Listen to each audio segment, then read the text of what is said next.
वो वैसे ही ऐसे होता है ना, पहली पहली दफा ही जा रहे होते हैं। हाँ बिल्कुल।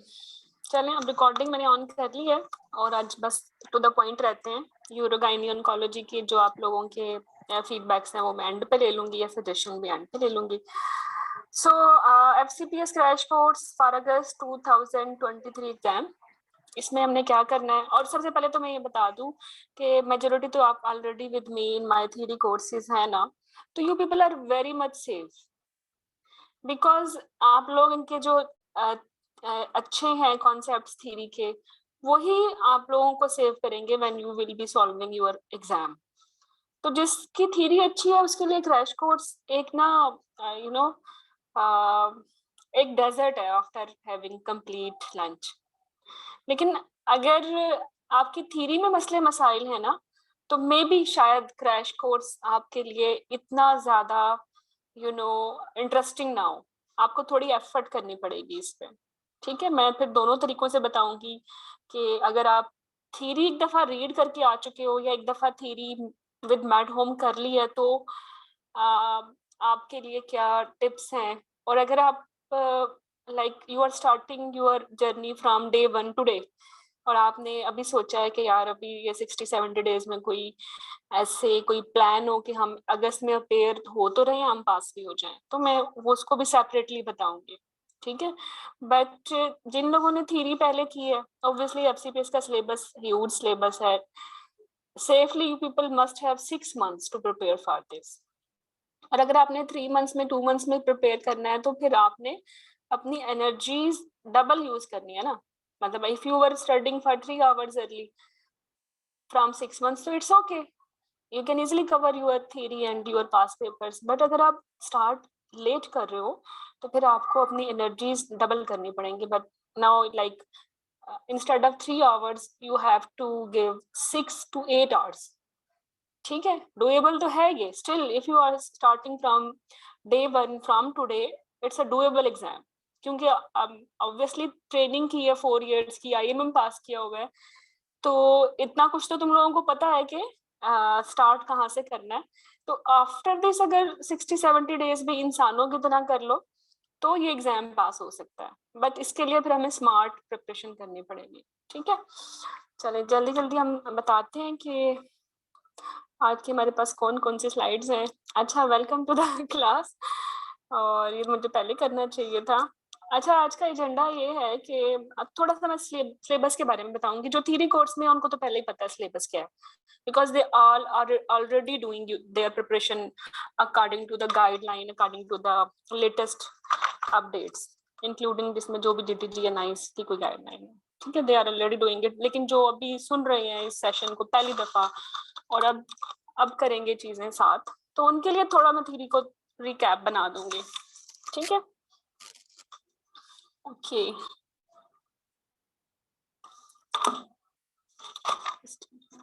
ओके, तो इसके बाद प्रैक्टिस बुक्स के बाद बुक्स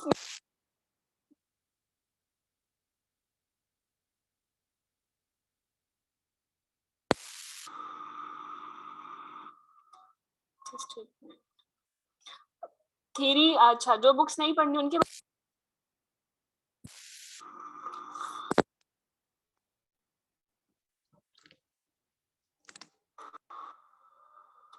ओके। और फिर एक आइडियल और पॉसिबल वे के बारे में भी बात होगी कि सिलेबस आप लोगों को पहले ही पता है। जस्ट एक मिनट,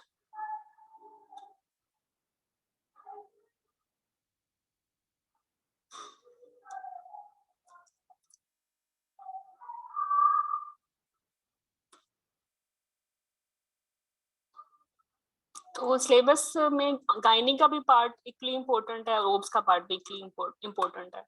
तो 50% आप लोगों की वेटेज है। समटाइम ये होता है कि गायनी ज्यादा आ जाती है। ठीक है, 60-40, सम बहुत रेयरली मैंने देखा है कंपोजिशन क्वेश्चंस की ऐसे होती है कि 70% आ रहा होता है गायनी से। लेकिन गायनी बहुत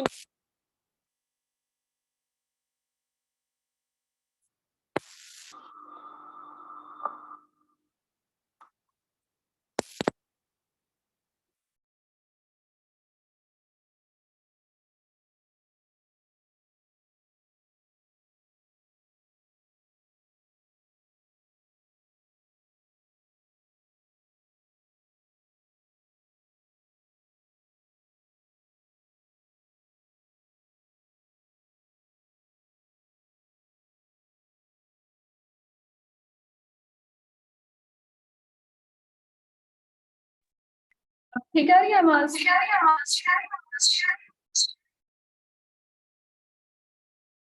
yes, now tell me, try it in the chat box. अब आवाज में कोई मसला है? डिस्टॉर्शन है थोड़ी बहुत? ओके, मैंने सिस्टम चेंज किया है, अभी भी आ रही है?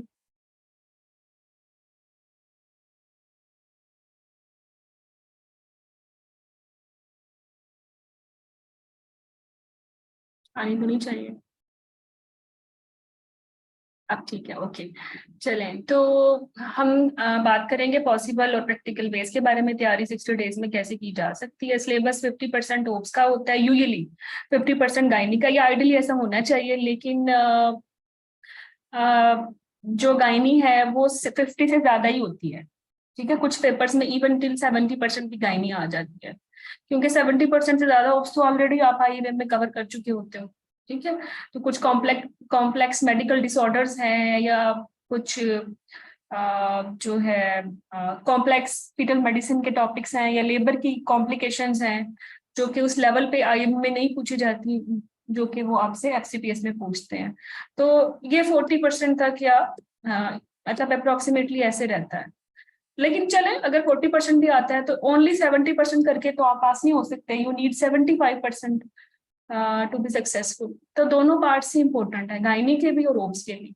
ठीक है, अच्छा, जो इम्पोर्टेंट टॉपिक्स हो जाते हैं फॉर योर गायनी, यूरोगायनी है, अर्ली प्रेगनेंसी है, जर्नल गायनी है, इनफर्टिलिटी है, कॉन्ट्रासेप्शन है, pre malignant and malignant conditions हैं। अच्छा, प्री मेलिग्नेंट कंडीशंस से अप्रोक्सीमेटली ऑन्कोलॉजी में ना 50-60% आता है। मेलिग्नेंसी में इतनी खबारी की जरूरत नहीं है, इसमें से जो आता है वो या तो स्टेज और ट्रीटमेंट का, ऑन्को की स्टेज है, या स्टेज वाइज ट्रीटमेंट है। तो जो ज्यादा फोकस करना है ऑन्कोलॉजी में वो इसकी प्री मेलिग्नेंट कंडीशंस है, जैसे सिन है, अच्छा खासा डिफिकल्ट आ जाता है, विन है, हाइपरप्लेजियाज है। ठीक है, तो ये ओवरऑल थोड़ा सा रिव्यू है कि सिलेबस में कैसे इन आपके जो सिलेबस के दो पार्ट्स हैं, गायनी का पार्ट्स, ओब्स का पार्ट्स, उससे कैसी आपकी जो है डिस्ट्रीब्यूशन होती है मार्क्स की।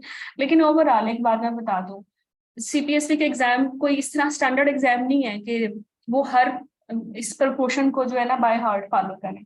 सम टाइम पेपर देख के आपको लगता है कि ये पूरा ऑन्कोलॉजी का पेपर है, सम टाइम आपको पेपर देख के लगता है कि ज्यादा तो सिर्फ मेडिकल डिसऑर्डर का पेपर है। कभी आप किसी ईयर का पेपर उठाएंगे तो यू विल फील इनसाइड कि ये शायद यूरोगाइनी का पेपर है।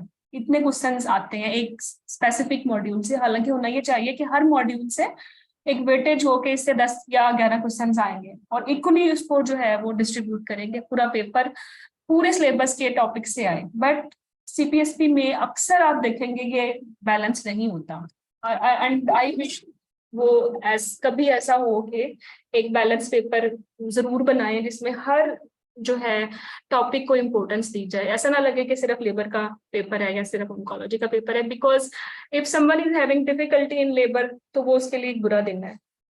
अगर if someone is having difficulty in oncology only and rest in all modules he is okay, तो फिर वो उसके लिए बुरा दिन है, क्योंकि उसके मुताबिक तो ऑन्कोलॉजी से आने चाहिए थे 10-15 क्वेश्चन, बट उस दिन तो आगे 20-25, वो अच्छे से तैयार नहीं है, रिवाइज नहीं है। तो बिकॉज ऑफ दीज इश्यूज हम किसी भी टॉपिक को जो ना लाइट नहीं ले सकते हैं। आपको आपकी कमांड हर टॉपिक पे ही अच्छी होनी चाहिए। ठीक है, अच्छा, जो टेक्स्ट बुक्स है, कोई टेक्स्ट बुक नहीं है, कोई टेक्स्ट बुक नहीं है आपके लिए ना, क्योंकि जो टेक्स्ट बुक्स हम पहले करते थे, लाइक व्हेन आई वाज, मैंने जब एग्जाम दिए थे तो मैंने 2018 में दिया था, तो उस वक्त तो ड्यूहर्स्ट नई नई बुक आई थी, तो मैक्सिमम जो भी अपडेटेड बुक्स गाइडलाइन थी वो 2018 तक ड्यूहर्स्ट में थी। एक दो चीजें थी जो हम कर लेते थे, बट अब 2023 आ चुका है, और आफ्टर 5 ईयर भी सेम ड्यूहर्स्ट है, वही एडिशन है, और ईबीएम का एडिशन तो उससे भी पुराना है। तो यू विल नोटिस के 60-70% जो गाइडलाइंस चेंज हुई हैं वो इन बुक्स में तो चेंज नहीं हुई। दैट्स वाई हमारी जो एग्जाम की कीज है वो हमेशा कंट्रोवर्शियल रहती हैं। कंट्रोवर्शियल मेरी तरफ से तो नहीं रहती, because my reference is always latest guideline, चाहे वो ग्रीन टॉप की है, चाहे नाइस की है, या कोई टॉपिक जिसपे इन दोनों की गाइडलाइन अवेलेबल नहीं है तो रोग आर्टिकल है। बट आप लोग वेरियस प्लेटफॉर्म या ग्रुप्स में होते हो जहां इन बुक्स के स्क्रीनशॉट शेयर किए जाते हैं, और आप उनको रेफरेंस लेके अपनी की चेंज कर ले, तो डोंट डू दिस, ठीक है। आप और बाज़ बात ऐसा भी होता है कि लोगों के पास गाइडलाइन जो होती हैं वो पुरानी होती हैं। जैसे अक्सर जब हम जाएंगे क्रैश कोर्स में तो आप देखेंगे कि ब्रीच के बहुत सारे क्वेश्चंस हैं जो कि ब्रीच की पुरानी गाइडलाइन को एज ए रेफरेंस रखते हुए लोग शेयर कर रहे होंगे, बट दे विल फॉरगेट जो गाइडलाइन है वो तो 2017 में चेंज हो गई है, why they are sharing 2009 stuff. तो ये जरूर देख लिया करें कि जो गाइडलाइन आप पढ़ रहे हो वो अपडेटेड है या नहीं। इसका आसान तरीका ये है कि गूगल पे जाके टॉपिक का नाम लिखिए, एंटिटी लिखिए, तो गूगल पे सिर्फ लेटेस्ट ही आएगी एट RCOG वेबसाइट, और बाकी जो पुरानी गाइडलाइंस हैं वो अवेलेबल ही नहीं होती, दे आर्काइव देम। तो इधर उधर के प्लेटफॉर्म से, ग्रुप से जो डाउनलोड करते हो ना, वो सेफ नहीं है, ठीक है। Safe is only RCOG own website, या फिर आपके थ्योरी कोर्सेज में जो मटेरियल है वो भी अपडेटेड है, ठीक है। ओके, आप लोग कहते हैं इनफर्टिलिटी की 2013 की गाइडलाइन मैंने भेजी हुई है, जबकि 17 में नहीं आई है। नहीं, वो 13 वाली ही है, 17 में अपडेट आई है। कोई डिफरेंस नहीं है। ओरिजिनल गाइडलाइन आप देखेंगे वो 2013 की है, और वो ओरिजिनल वेबसाइट से ही डाउन है, ठीक है। तो रिलैक्स नहीं, if you are in theory courses, जो मटेरियल आप अब तक पढ़ चुके हो वो बिल्कुल अपडेटेड था। ओके, चले तो टेक्स्ट बुक्स तो फिर कोई भी नहीं है ना, फिर ये EBM भी नहीं पढ़नी, ल्यूहस भी नहीं पढ़नी, 10 टीचर तो आप सोचे भी ना, तसव्वुर भी ना करें, ठीक है। मैं अपने IIM वाले बच्चों को भी 10 टीचर नहीं पढ़ाती, तो आप लोग तो फिर MCPS या MS या FCPS भी कर देते उससे। तो this book is only for under graduate, जैसे MBBS के लेवल पे थोड़े बहुत कॉन्सेप्ट बनाने हैं, रिकमेंडेशन से तो बात ही ना करें इस बुक में ना, ठीक है। और जो आपको मसला होता है 5 सही ऑप्शंस में से सिंगल बेस्ट चूज करना, वहां फंस जाती हूँ। वो तो फिर according to the latest evidence single best choose करनी होती है। सिंगल बेस्ट से मुराद ही है कि इट इज पॉसिबल कि चारों भी ठीक हो और आपने से उनमें से भी अच्छी चूज करनी है, तो उनमें से भी अच्छी वो भी हो सकती है कि उसका रिकमेंडेशन जो था वो ग्रेड A का था और बाकी का ग्रेड B का था, ठीक है। एनीवे, तो ये बुक्स हमने नहीं करनी। फिर आपका सिलेबस है क्या? व्हाट यू शुड डू, तो थोड़ा सा मैं बता देती हूँ, ठीक है। आपका जो 60% सिलेबस है ना वो आपका गाइडलाइन से ही आता है, ठीक है। जबकि RCOG में 80% आ रहा होता है गाइडलाइन से। बट फॉर मी, जो मेरी अपनी असेसमेंट है, एज यू पीपल नो, कि जो आपकी इनसाइट FCPS की इकलौती रिकॉल्स की बुक है, answering and compiling all your pool since 2010 till 2023, this is written by me। और तो जो भी ट्रेंड चेंज हो रहा होता है CPSP का, मैं उसको काफी मैं उसको ऑब्जर्व करती हूँ, और मुझे आराम से पेपर देख के पता चल जाता है कि पेपर 2015 से रिपीट हुआ है, 2010 से रिपीट हुआ है, और पहले ये किस तरीके से आ रहा था, अभी किस तरीके से आ रहा है, ठीक है। और इसके लिए आपके सोर्सेज क्या हैं, तो trust me read up guideline 60% आपके सिलेबस को जो है ना वो कंपाइल करती है, ठीक है। तो इतनी ज्यादा गाइडलाइन लेंथी होती है, but for FCPS recommendations are sufficient. Luckily RCOG के स्टूडेंट्स को थोड़ा सा अंदर गाइडलाइन को डिटेल में पढ़ना भी पड़ता है, ठीक है, but for FCPS questions recommendations are sufficient. और इसके साथ अगर आप पास पेपर्स कर रहे हो तो जो रिकमेंडेशंस के अलावा अंदर से लाइक टेक्स्ट से वो उठाते हैं, वो फिर रिपीट ही होता है। ऐसा नहीं होता कि वो कोई नया क्वेश्चन होता है, वो फिर वो रिपीट पूल का क्वेश्चन होता है, जो कि विद इन क्रैश कोर्स आपका वैसे भी कवर हो जाता है, वो हम कीवर्ड डाल के ढूंढ लिखते हैं। तो जस्ट डू रिकमेंडेशंस, ठीक है।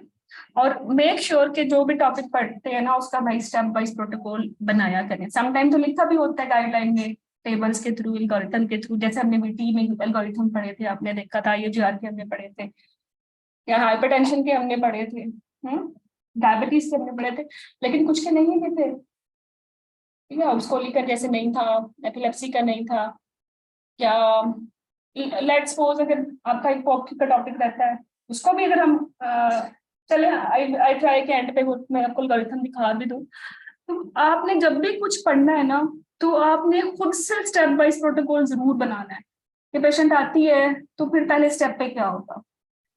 अभी हम सिन की बात कर रहे थे बिफोर यूर रिकॉर्डिंग, जब रिकॉर्डिंग ऑन नहीं हुई थी हम सिन की बात कर रहे थे, तो even in CIN step wise protocol है। सबसे पहले क्या करना है, HPV करना, नेक्स्ट क्या करना है, साइटोलॉजी करनी है, नेक्स्ट क्या करना है अगर दोनों खराब है तो कॉल को करनी है ना। तो यू शुड नो के स्टेप वाइज कैसे चलना है, ठीक है। हम अपने खुद बनाएंगे प्रोटोकॉल स्टेप वाइज ऐसे। सिर्फ इंपॉर्टेंट परसेंटेजेस करें, मेजर परसेंटेजेस रहना, इतनी परसेंटेजेस एक गाइडलाइन में होती हैं, इन ह्यूमन है कि आप उनको याद रखें। और परसेंटेजेस जो भी एग्जाम में आती हैं या तो वो आती हैं और या फिर वो नहीं आती, ठीक है। और अच्छी बात ये है CPSP की, सबसे अच्छी बात है CPSP की, वैसे बातें काफी अच्छी हैं, सबसे अच्छी बात ये है कि इसके जो परसेंटेज के क्वेश्चन है ना, they are usually repeat question. तो पूल में जितनी परसेंटेजेस आती हैं वो अगर आप पूल कवर करते हुए साइड बाय साइड नोट कर लें और उनको रिवाइज कर लें तो 80% आप अपनी परसेंटेजेस ठीक कर सकते हैं, ठीक है। आई नो के लेबर से उनके जो परसेंटेजेस आने हैं, अब्डक्शन से जो परसेंटेजेस आने हैं, कॉर्ड प्रोलैप्स के क्या परसेंटेजेस आने हैं, ओवेरियन हाइपरस्टिमुलेशन से क्या परसेंटेजेस आने हैं, ठीक है। वैसे आप खुद भी गाइडलाइन पढ़े हैं तो सबसे पहले उस टॉपिक का मेजर इंसिडेंस है या उसकी रिकरेंस है, ठीक है, या उसकी 2 या 3 मैटरनल इंपॉर्टेंट कॉम्प्लिकेशंस की इंसिडेंसीज है, या फिर ठीक है और तो कुछ नहीं है, ठीक है। और जो ये एग्जाम है वो भी आपके बेसिक असेसमेंट ही करता है, मतलब इतनी माइनर असेसमेंट नहीं होती कि आपसे बहुत रेयर कॉम्प्लिकेशंस या ट्रायल्स पूछे जाए, कभी भी ऐसा नहीं होता, ट्रस्ट में।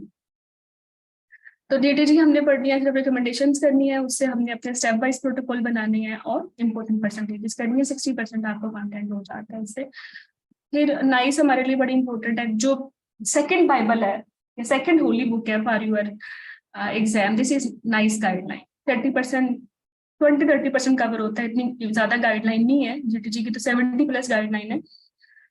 बट नाइस में जो इम्पोर्टेंट चीज है हमारे लिए वो इंट्रापार्टम केयर है, हेल्दी और मेडिकल डिसऑर्डर्स की, या डायबिटीज, हाइपरटेंशन, प्रीटर्म लेबर और इनफर्टिलिटी की जो मोटी मोटी गाइडलाइंस हैं, एंडोमेट्रियोसिस की भी है सॉरी, तो ये जरूर करनी है। और इनमें भी आप जब when you will be studying from original guideline तो हमेशा उसमें भी रिकमेंडेशंस का एक मैप होता है, ठीक है, तो वो आप करें, 30% भी कवर हो जाता है। बाकी एंड नाइस में बहुत ज्यादा रिसर्चेज ऑर्डर्ड के और रेफरेंसेस के बहुत पेजेस होते हैं जो कि बिल्कुल भी करने की जरूरत नहीं है।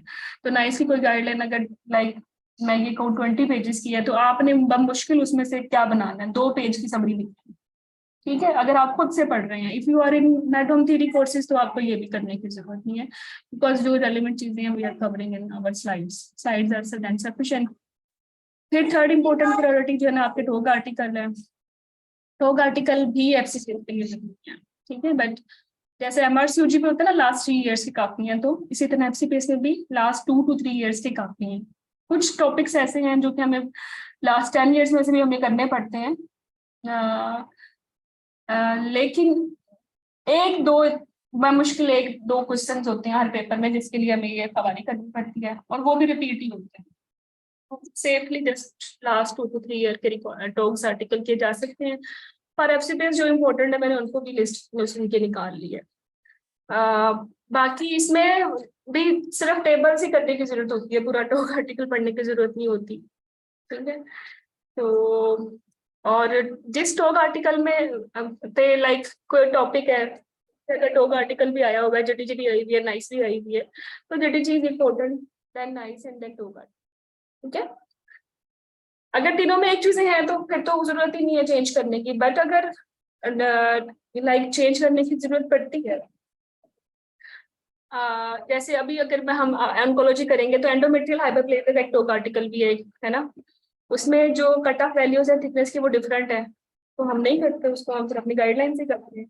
तो जहाँ डिस्क्रिपेंसी आती है वहां हमने क्या करना है, GTG और नाइस को इम्पोर्टेंस देनी है, टॉक आर्टिकल को नहीं देनी, ठीक है। होएवर ये बहुत कम होता है कि टॉक आर्टिकल में डिस्क्रिपेंसी आए, बहुत कम होता है। टॉक आर्टिकल या तो एडिशनल इंफॉर्मेशन देते हैं हमें, या होते ही उस टॉपिक पे अवेलेबल रीडिंग डॉक्यूमेंट टॉक का ही होता है, क्योंकि उस पर GTG या नाइस नहीं होती। जैसे मैं पेरीपार्टम कार्डियोमायोपैथी अभी हमने किया मेडिकल डिसऑर्डर में, तो उस पर टॉक आर्टिकल था, उस पे ना GTG की गाइडलाइन है ना कोई नाइस की गाइडलाइन है। इसी तरह जो कार्डियक डिजीज के काफी टॉपिक्स थे वो हमने टॉक से किए, क्योंकि उस पर कोई गाइडलाइन ही नहीं थी, तो फिर हम कहाँ से करेंगे वो टॉपिक, ऑब्वियसली हम डॉग से करेंगे, करना तो है ना उनको, ठीक है। और अनफॉर्चुनेटली जो EB मॉड्यूल्स में जो कंटेंट है वो उन टॉक आर्टिकल से है जो कि लाइक पुराने हैं, वो भी चेंज हो गए हैं, तो फिर हमें इनको directly from those TOG article करना है, ठीक है। और for theory students they are very much safe, उनको ये हवारी करने की जरूरत ही नहीं है, बिकॉज कोई सेशन में कंपाइल करती हूँ उसमें रेलेवेंट टॉक आर्टिकल में जो चीज इंपॉर्टेंट होती है वो मैं साथ ऐड कर देती हूँ। तो सेपरेटली आप ना भी पढ़े टॉक आर्टिकल तो इट्स ओके। बाकी जो एफएसआरएच की गाइडलाइंस है, आपने देखा हमने कॉन्ट्रासेप्शन, जो लोग जिन लोगों ने आज से 90 days before theory session join किया था, उनका second group I think contraception का था, और हमने पूरा कॉन्ट्रासेप्शन एफएसआरएच पे किया था ना, इमरजेंसी कॉन्ट्रासेप्शन और यूके मैक क्राइटेरियाज एवरीथिंग। तो यू हैव नोटिस्ड के ईबीएम मॉड्यूल्स में काफी चीजें डिफरेंट थी, और जो ओरिजिनल 2019 एफएसआरएच की गाइडलाइंस थी वो डिफरेंट थी, है ना, आपने देखा था। इसी तरह बैच की गाइडलाइंस के लिए मजेरियल एंटीबायोटिक्स में कितने मसले थे, और हमने चूंकि उनको बैच से ही किया था तो वी वर वेरी सेफ। इसी तरह एनएचएस की जो 2022 की सिंह की अपडेट्स हैं, क्योंकि अब मैंने कल अब चूंकि टॉपिक पढ़ रही थी, मैंने देखा वो 253 की भी अपडेट आई हुई है, तो मैंने कंपेयर किया तो लकीली कुछ चेंज नहीं था, सेम था, शक्लें चेंज हुई हैं बस, एल्गोरिथम्स की बाकी वो सेम ही है। सो ये और कंसेंट एडवाइसेस, अच्छा ये देखिए इनकी सिर्फ समरीज करनी है, ये इतनी ज्यादा हो जाती है, अगर आप इनके हार्ड कॉपी निकालेंगे तो ये 2000 पेजेस से भी बड़ा एक बल्क बन जाएगा रीडिंग स्टफ, जो इनह्यूमन है कि आप पढ़ सकें, ठीक है। इवन मैंने एफएसआरएच का डाउनलोड किया पढ़ने के लिए, मुझे 100 पेज की एक इतनी मोटी बुक रिसीव, बिलीव मी, जो सिर्फ एफएसआरएच की गाइडलाइन का जो था ना वो हार्ड कॉपी थी। अब ये पॉसिबल मेरे लिए भी नहीं था कि मैं ये 100 पेजेस पढ़ूं, करने की भी जरूरत नहीं है, ठीक है। तो एफएसआरएच की जो समरीज है वो सफिशिएंट है, और समरी बॉक्सेस गाइडलाइन में लिखे होते हैं वही हमने पढ़ने होते हैं, या जैसे हमने किया है वही काफी है। इसी तरह बैश की समरी सफिशिएंट है, ओनली समरी। बैश ज्यादातर सेक्शनल ट्रांसमिटेड इन्फेक्शंस को एड्रेस करती है, इसी प्लस की हमने बैश से की है, जैसे क्लेमाइडिया की, गुरुलिया की, ट्राइकोमोनास की, इसके अलावा बैक्टीरियल वेजिनोसिस की भी हमने बैश से की है, including fungal infection and herpes, okay. तो फिर एक अकलौती गाइडलाइन है जो कि हम एनएचएस की अपडेट से करते हैं, सिन की, और consent advices just for surgical complications, वो मैंने अलग से ग्रुप में भेज भी दी थी, जो बच्चे थीरी के हैं बस वही आपने कंसेंट एडवाइसेस करनी है कि लैप्रो के और सर्जिकल मिसकैरेज से क्या कॉम्प्लिकेशन है, ठीक है, डायग्नोस्टिक थेरेप्यूटिक और lapro if you are doing for endometriosis, तो इनकी मोटी मोटी परसेंटेजेस या सिजेरियन हिस्टेक्टमी की परसेंटेजेस कॉम्प्लिकेशंस, या due to simple caesarean section पर कॉम्प्लिकेशंस, या due to complicated caesarean section complications, ये 6-7 इनकी कंसेंट एडवाइसेस हैं जो करनी है, ठीक है। और एक दिन का काम है जस्ट, इसकी सिर्फ समरी करनी है, वरना ये कंसेंट एडवाइसेस पढ़ना भी मुश्किल है, 5-6-7 पेजेस की हो जाती हैं। तो अगर आपने इनको ओरिजिनल डॉक्यूमेंट्स भी पढ़ना है तो सिर्फ टेबल्स करने, या जो आपको लाइब्रेरी में मिल गया है वहां से करने, and obviously I will also send these cards in crash course as well. तो ये आपका ये बेसिकली आपका सिलेबस है। 60% रेंट ऑफ गाइडलाइन, 30% कहाँ से बचा, नाइस से, तो 90% तो कवर हो गया। बाकी जो हार्डली 10 आपका जो है % वो आपके डॉग आर्टिकल से कवर हो जाएगा, ठीक है। तो आगे चलते हैं फिर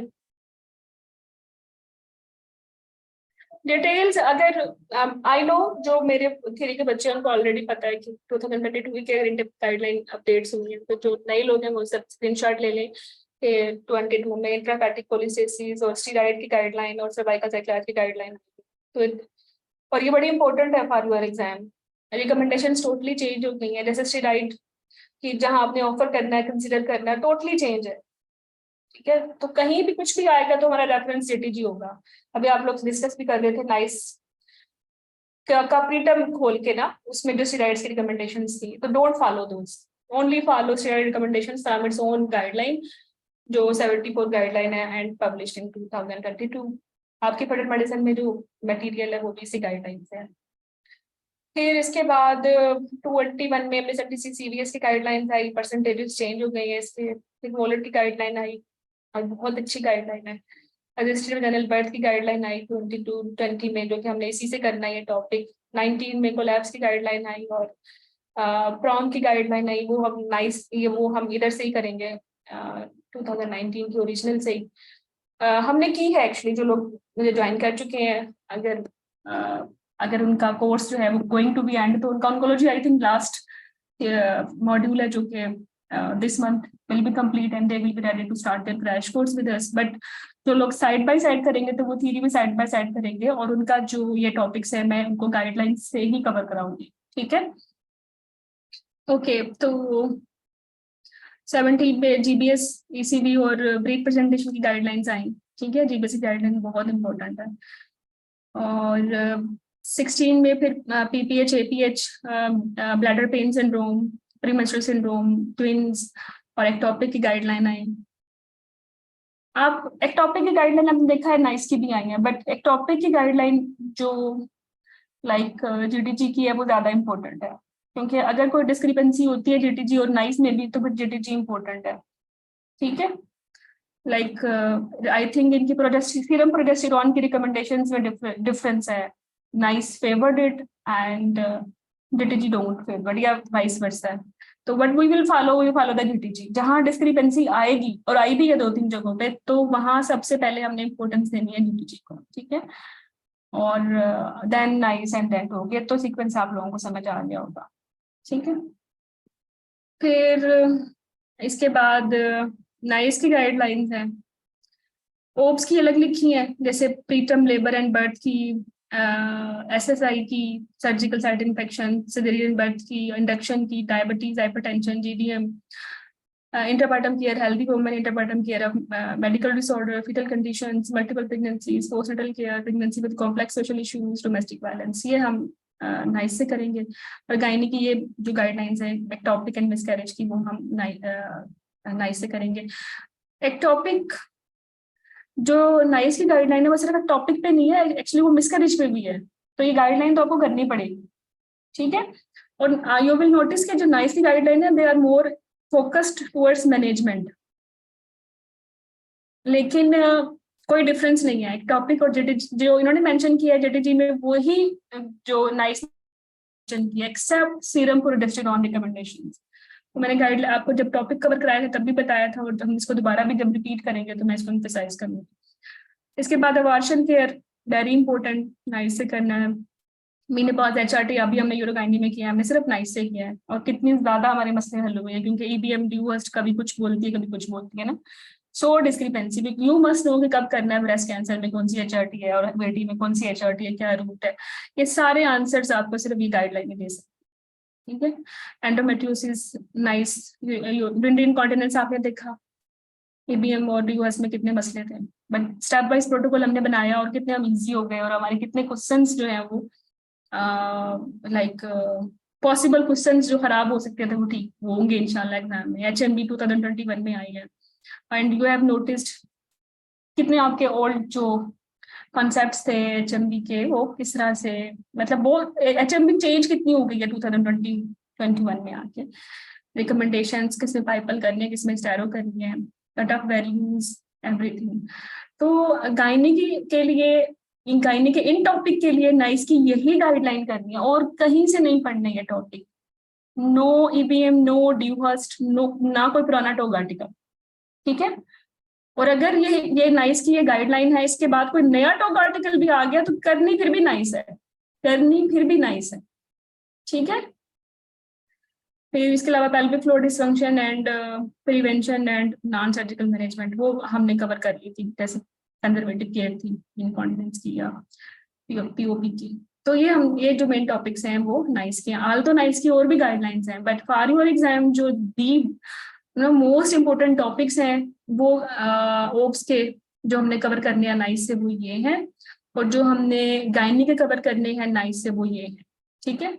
और मैंने साथ में इनका जो ईयर है वो भी लिख दिया है, ताकि आपको पता हो कि ये गाइडलाइन तो अभी चेंज हुई है, तो ऐसी कोई बुक जो इस डेट से पहले पब्लिश हुई है तो हाउ इट इज रिलायबल। तो ये टॉपिक्स वो टॉपिक्स हैं जो कि आपने गाइडलाइन से ही करने हैं। You will not read these topics from EBM और फर्स्ट। कहने का मकसद ये है कि दिस इज योर सिलेबस। आपको पता हो कि चेक्स क्या है मेरे गायनी ओब्स के, और इनका सोर्सेस क्या, ठीक है। ओके, आपके थ्योरी कोर्स में मैंने सारे मॉड्यूल्स को कंपाइल करके भेज भी दिया है, कि ये जैसे हमने यूरो का भेजा है कि यूरो के ये टॉपिक्स हैं, इस टॉपिक के लिए ये नाइस कि ये वाली गाइडलाइन है, इस टॉपिक के लिए जेटीजी की यही वाली गाइडलाइन है, इस टॉपिक के लिए टॉप आर्टिकल है। तो पूरा आपका मॉड्यूल भी कंपाइल हमने किया है थ्योरी में, ठीक है। तो that was about the nice and top articles में बस ये टॉप आर्टिकल्स हैं टोटल 15। बस इनके लिए आप इन टॉपिक्स के लिए हम टॉप आर्टिकल ही हमने किए हैं। जो थ्योरी कोर्सेज में है, जिन्होंने अभी तक नहीं किए, they will revise it from those, ठीक है। और अगर क्रैश कोर्स में कोई भी हमारा कोई फ्लैश कार्ड बनेगा या कोई हमारा रेफरेंस बनेगा फॉर दीज टॉपिक्स, तो it should B only from these top articles, ठीक है। तो इसमें बल्बुलर हार्ट डिजीज है, पोस्ट पार्टल ब्लीडिंग है, सर्वाइकल कैंसर है, ओपीआइड यूज है, डोमेस्टिक वायलेंस है, यूरोगाइनी प्रॉब्लम्स प्रेगनेंसी में, जैसे अभी हमने किए कि मोड ऑफ डिलीवरी चेंज हो जाता है, patient has been treated for SUI or POP, then we will do section. तो वो उसका जो रेफरेंस है वो हमारा ये टॉप आर्टिकल था। इसके अलावा advance abdominal pregnancy, lynch syndrome, breast feeding, Manchester, SSI, इसका टॉप आर्टिकल भी है और इसकी जो है नाइस की गाइडलाइन भी है। और ये इन्फेक्शन के लिए हम सर्जिकल साइड इन्फेक्शन में ये बड़ा आता है कि स्टेक्टमी के बाद कौन सा ऑर्गेनिज्म है और वाल्ट पे कौन सा ऑर्गेनिज्म है और एंडोमेट्राइटिस का कौन सा ऑर्गेनिज्म है, तो हमारा सोर्स यही होगा। इसके बाद वेस्कुलर इंजरीज लैप्रोस्कोपी में वेरी इंपॉर्टेंट है। इसके अलावा nerve injury in gynae surgery very important. Male infertility, इसके लिए कुछ पढ़ना है तो जैसे हमने पढ़ा भी इनफर्टिलिटी में, हमने इसी टॉप आर्टिकल से पढ़ा है। और यही टॉप आर्टिकल थे जिसकी वजह से आपने देखा कि आईयूआई हमने नहीं की चूज, है ना। या तो हमने मतलब वेट किया 2 years या फिर हमने आईवीएफ की, जबकि जो पुराने टॉप आर्टिकल्स थे देवर सेइंग कि नहीं अनएक्सप्लेन्ड है तो चलो आईयूआई कांड। तो हमने अपने कंटेंट को अपडेट किया, ठीक है। और हमारा रेफरेंस यही लेटेस्ट आर्टिकल्स थे। तो इसके बाद सेक्सुअल डिस्फंक्शन भी, vulvodynia, vaginismus very important for FCPS I am observing. ये आपके उसमें भी आ रहे हैं, थ्योरी में भी आ रहे हैं वल्वा, और in your exam even last जो टॉक्स का एग्जाम था उसमें बल्बोडाइनिया का पूरा स्टेशन आया, ठीक है। तो इसको भी हमारा सोर्स जो है वो ये 2020 का टॉप आर्टिकल है। तो ये वो टॉपिक्स हैं। मैं चीजों को थोड़ा रिकैप कर दूंगी। आई नो जो लोग पहली दफा अपनी थ्योरी के बारे में सुन रहे हैं कि हमारे सोर्सेज क्या हैं, तो दे will be feeling sad inside और थोड़ा जंबल लग भी होगी उनकी चीजें, मैं रिकैप कर दूंगी, ठीक है। No worries. तो ऑनवर्ड्स नाउ अगर किसी ने तैयारी शुरू करनी है थ्योरी पढ़ने के लिए, तो बस यही आपके जो है ना सोर्सेज हैं, ठीक है, for these topics. In topics के अलावा अगर कोई चीज ईबीएमडीयू से की है तो फिर वो ठीक है, बट मुझे ये बताएं 80% तो ये टॉपिक सारे आपका सिलेबस कंपाइलिंग है, तो for 20% you will read those books. और फिर इतनी खामखा फिजियत रहेगी ये चेंज हुआ या नहीं चेंज हुआ, तो फिर क्या जरूरत है पढ़ने की, पढ़े ही ना, ठीक है। फिर अच्छा, ये अलग से दो आर्टिकल्स बनाए थे हैडन में, जो इम्पोर्टेंट थे वो मैंने स्क्रीन कर लिए हैं, इन पे मत ही जाएं। ओके, एफसीपीएस के लिए जो आपकी प्रैक्टिस बुक्स हैं, जो आप जिसके पास पेपर हैं, जो लेटेस्ट है वो मैं बता रही हूँ। दिस इज इनसाइड एफसीपीएस, ठीक है। और इसके 2 वॉल्यूम है। ये बुक मे भी पब्लिश भी हो सूनर, और तो ये 1 वॉल्यूम में आएगी, बट अभी जो होम डिलीवरी के लिए अवेलेबल है वो 2 वॉल्यूम में, वरना इतनी मोटी बुक बन जाती है ये अगर एक करते हैं तो। इसके बाद ये आईएमएम की का लेटेस्ट एडिशन है, ठीक है, फॉर होम डिलीवरी इस तरह से। और ये एमसीपीएस का लेटेस्ट एडिशन है, ठीक है, और 4th एडिशन, और ये एक स्पेशल एडिशन है। जो आईएमएम के का जो एमसीपीएस की जो लेटेस्ट एडिशन है उसमें एमसीपीएस के जो पेपर है ना 2023 के, वो मैंने ऐड कर दिए। लेकिन जो एफसीपीएस की बुक है वो पहले जा चुकी है पब्लिश होने के लिए, 23 के पेपर उसमें ऐड नहीं है, तो it will be in special edition. इसी तरह एमएस के 23 के भी it will be in special edition, और आईएमएम के भी जो 23 के पेपर है वो it will be in special edition. तो अदरवाइज फिर ये होता है कि पूरा एडिशन बच्चों को चेंज करना पड़ता है, एक एफसीपीएस का पेपर भी मिसिंग हो, तो डोंट चेंज योर एडिशन, ठीक है। जो भी नया पेपर आता है वो सब कंपाइल करके एक छोटी सी बुक में हम ऐड कर देते हैं। You just have to add this small book in your list, ठीक है। क्योंकि वो पुराने एडिशंस में आप करेक्शन कर चुके होते हो, आपकी एक अटैचमेंट हो चुकी होती है, तो मैं नहीं चाहती कि आप अपनी एडिशन फ्रिक्वेंटली अपडेट करें। Just update single edition, like जिसके पास ये जो मैंने बुक्स दिखाई हैं अगर हैं तो बस वो ठीक है, इसके बाद कोई नया एडिशन आता है, don't by this, just add this special addition in it. अच्छा, प्रैक्टिस बुक्स तो बहुत ज्यादा है भाई, बहुत ज्यादा, करनी नहीं है, ये सारी हैं, ठीक है। रेखा, एंड्रयू सीजर, ओल्ड पुरानी, फिर ताहिर महमूद, फिर पता नहीं ये सक्सीडिंग, गुप्ता, मास्टरिंग, फिर पास MRCOG, गेट थ्रू। और ये जो MRCOG के कैंडिडेट्स हैं वो इनको बाय हार्ट करते नहीं है, ठीक है। But for FCPS if I will say कि ये करनी चाहिए, they will add confidence in your study. और इनसे अभी 23 में से अगर कुछ क्वेश्चंस अगर रिपीट भी हुए हैं, जो कि बच्चों ने मुझे बताया है कि they were taken from these books, तो अगर वो 10 या 11 क्वेश्चंस हैं भी, तो वो क्वेश्चंस हैं जो कि आपके एग्जाम में भी रिपीट हुए हैं, ठीक है। तो when you are confident about your theory, आपको HMP अच्छे से आता है, तो इससे क्या फर्क पड़ता है कि वो कहाँ से रिपीट हो रहा है। You know about everything about HMP in step wise protocol, कब कौन सी इनिशियल ट्रीटमेंट है, कौन सी बेस्ट है, कौन सी अप्रोप्रिएट है, कौन सी डायग्नोस्टिक है या गोल्ड स्टैंडर्ड है in individual circumstances. So you can easily solve it instead of doing all these books, just focus on your original study material which is HMP। तो अगर आपको HMP आता है तो फिर तो कोई भी क्वेश्चन कहीं से भी आ जाए, यू कैन टैकल इट। या अगर आपको आइडियल की नहीं भी आती तो you can easily exclude even. तो बजाय ये 15-20 किताबें आप करो, वो भी 11th आवर में, when you have 60 days, तो this is a suicidal thought, don't do this। पर ये बुक्स में भी तो मसले हैं ना, ये कौन सा अपडेट हुई है, इन बुक्स में बहुत मिस्टेक्स हैं, या तो फिर इनका भी डाटा करें, वरना तो सेफ नहीं है। आप पढ़ेंगे, आप उनकी की ढूंढेंगे, आप वो की लिखी हुई you will take it right की, डोंट डू दिस। क्योंकि लाइक इन बुक्स में है मसले, रिप्रोडक्टिव एज में एंडोमेट्रियल बायोप्सीज पाइपली लिखी हुई है, जबकि 21 में हिस्टेरो आई, कोई ओब्सकुलिसिस चेंज हो गया इन बुक्स में। इनमें लिखा हुआ है कि जेस्टेशनल एज के लास्ट लिमिट से सर्वाइकल कैंसर में 16 है, जबकि अभी जो इसका रीसेंट टोग आर्टिकल आया है दिस ये 22 का है। और ये टोग ये इनके टोग आर्टिकल में भी आया है, ये आपके टॉक्स में भी बार बार आ रहा है, ठीक है। तो इसकी जो कट ऑफ एज है वो भी चेंज हो गई है, तो ये बुक्स भी तो फिर रिलायबल नहीं रही ना। तो या तो पूरी बुक्स पढ़ें, गाइडलाइन पढ़ें और फिर उसको अपडेट करें कि ये डाटा है, इट विल टेक, ये आपके 6 महीने जरूर इस एक्टिविटी के लिए जाएंगे। But if your exam in August, कैसे आप कर सकते हैं, पॉसिबल नहीं। ये आइडियल जरूर है बट ये प्रैक्टिकल नहीं, ठीक है। आप लोगों को मेरी बातें समझ आ रही हैं?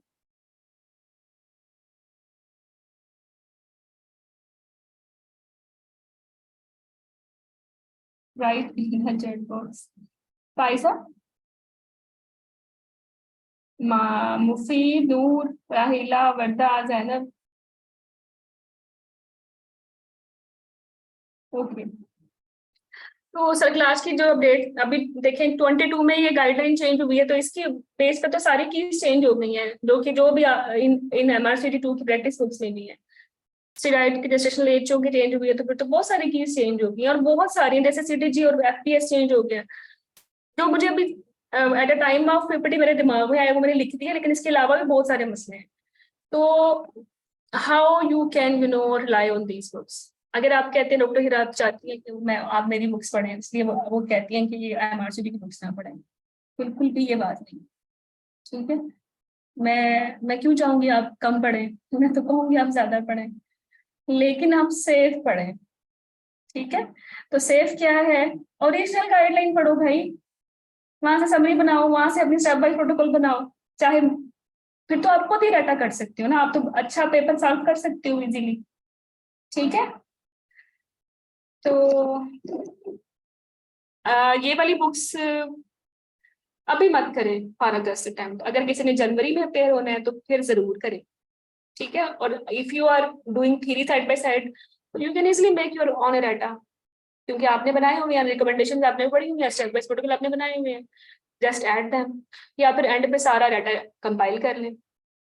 एक्चुअली मैंने ये किया भी है, I have compiled all data. तो जिनको जो लाइक जो ये बुक्स पढ़ चुके हैं, अब उनको ये टेंशन है कि भाई डाटा तो हमें नहीं पता, तो I will give it, no worries.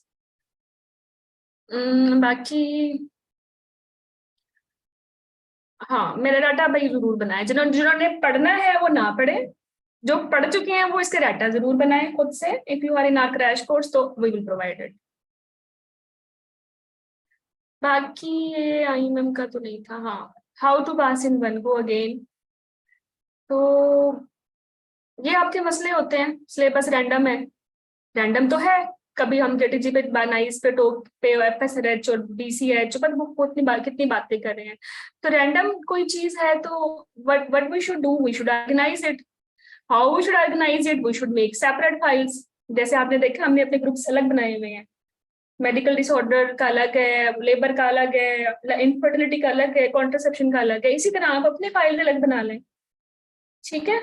अपने नोट्स ऑर्गेनाइज करें, लाइक यू नो एवरीथिंग के यूरोगाइनी हमने पढ़नी है तो इसकी हमें ये टॉप आर्टिकल चाहिए, ये नाइस चाहिए, ये डीटीजी चाहिए, ठीक है। वो आपको पीडीएफ भी आपकी लाइब्रेरी में अवेलेबल है, उन सबका आपने क्या करना है, प्रिंट आउट निकालें, अपनी फाइल में लगा दें, उसके ऊपर लिख दें यूरोगाइनी फाइल, ठीक है। और जैसे जैसे मैंने टॉपिक्स कवर कराए हैं, जो मेरी एडिशनल बातें हैं या मेरे बज़वर्ड्स हैं, एल्गोरिथम्स हैं, वो साथ साथ लिखते रहें, तो आपके तो ऑर्गेनाइज हो गया। तो this is not random, you can organise it, there is a solution. आपको लगता है वो स्ट्रेस हो रही है, देखिए स्ट्रेस या अब नहीं, आप अपना माइंडसेट बनाएं, ठीक है। अगर कोई ये एग्जाम पास कर रहा है तो आप क्यों नहीं कर सकते। आपने इतनी एफर्ट की है, एमबीबीएस किया है, ट्रेनिंग की है इतनी मुश्किल से, आईएमएम पास किया है, डेजिग्नेट अपना वो जो आर्टिकल है वो आपने पब्लिश किया है, या अपना थीसिस लिखा है, इतना कुछ तो कर चुके हो, एंड पे आके स्ट्रेस फील हो रही है, तो change your mindset please. This is you yourself are approve of this कि आप कितने आगे आ चुके हो। आप इसको नाइसली इस जर्नी को जो है वो एग्जिट भी कर सकते हो, ठीक। और ये एग्जाम बिलीव मी, अगर आप नाइसली 60-70 डेज में भी इंसानों की तरह पढ़ लो तो ये पास हो जाए, ठीक है। You are the designer of your destiny and you should write your story. बाकी प्रेपरेशन प्रॉब्लम भी होते हैं, और आप लोगों को जो है शुरू करने में दिक्कत होती है, ये सबके लिए सेम है। शुरू करना ही है एक्चुअली, 50% काम कर देना होता है। तो अगर आप पढ़ ही नहीं रहे, अब आप घबराए हुए हो, तो आप तो वैसे ही मिस कर रहे हो ना उसको। लाइक मुझे एक परसों क्या call I candidate, she was very upset because her father was very sick and उसने आईसीयू में काफी टाइम गुजारना भी चाहिए, बिकॉज फैमिली इज प्रायोरिटी। और रिसेंट मॉड्यूल हमने यूरोगाइनी का किया है ना थ्योरी में, तो वो उसका मिस हो गया। तो शी वाज थिंकिंग कि अभी जो अगस्त की अटेम्प्ट है वो मैं मिस कर दूं क्योंकि मैं फेल हो जाऊंगी। तो मेरी बात सुने, आप अगर अटेम्प्ट मिस कर रही हैं ऑटोमेटिकली आप तो वैसे ही यू आर नॉट एलिजिबल। अगर आप अपेयर होती हैं ओनली यूरोगाइनी इज मिस ना, तो लाइक देयर इज 2 पॉसिबिलिटीज। अभी भी ऑनवर्ड 60-70 डेज में आप तैयारी कर लें, या किसी का यूरोगाइनी के अलावा 3-4 मॉड्यूल पे चले छूट गए हैं, बट ऑनवर्ड्स तो अभी भी आप तैयारी कर लें, तो you will still in the race.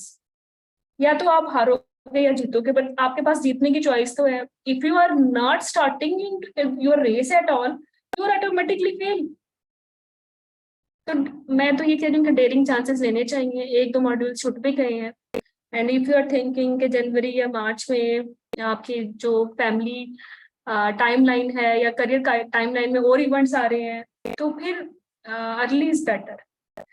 लेकिन don't give it up premature attempt. अगर आपको लगता है 60-70 डेज आप विदाउट ब्रेक अच्छी एनवायरमेंट स्टडी की क्रिएट कर सकते हैं बाय हैविंग डोमेस्टिक हेल्प या जो भी हेल्प आपको चाहिए, तो फिर आप चाहें तो 60-70 डेज में एक स्मार्ट प्रिपरेशन करके एक यू कैन क्लियर।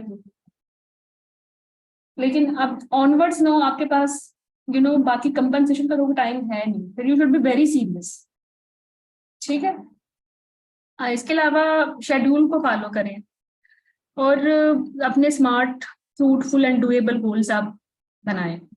ऐसा पॉसिबल ही नहीं है कि आप ऑन्कोलॉजी 2 दिन में करनी, हो ही नहीं सकती। इट्स नॉट डुएबल गोल, ठीक है। हाँ, आप कहते हैं कि 5 कैंसर हैं और उन 5 की में से 4 की प्री मैलिग्नेंट कंडीशंस भी हैं, तो मुझे तो इसके लिए कम से कम 8 दिन चाहिए। तो ठीक है, दिस इज अ डुएबल गोल, 8 दिन चाहिए फिर इसके लिए, ठीक है, फिर इसमें आप एक दिन मिस नहीं कर सकते। और स्मार्ट प्रिपरेशन क्या है, फिर आप फिर ज्यादा बारीकियों में मत जाए ना, but you have to do stage by statement 5 year survival of all cancers and how you will control the recurrence, that's all.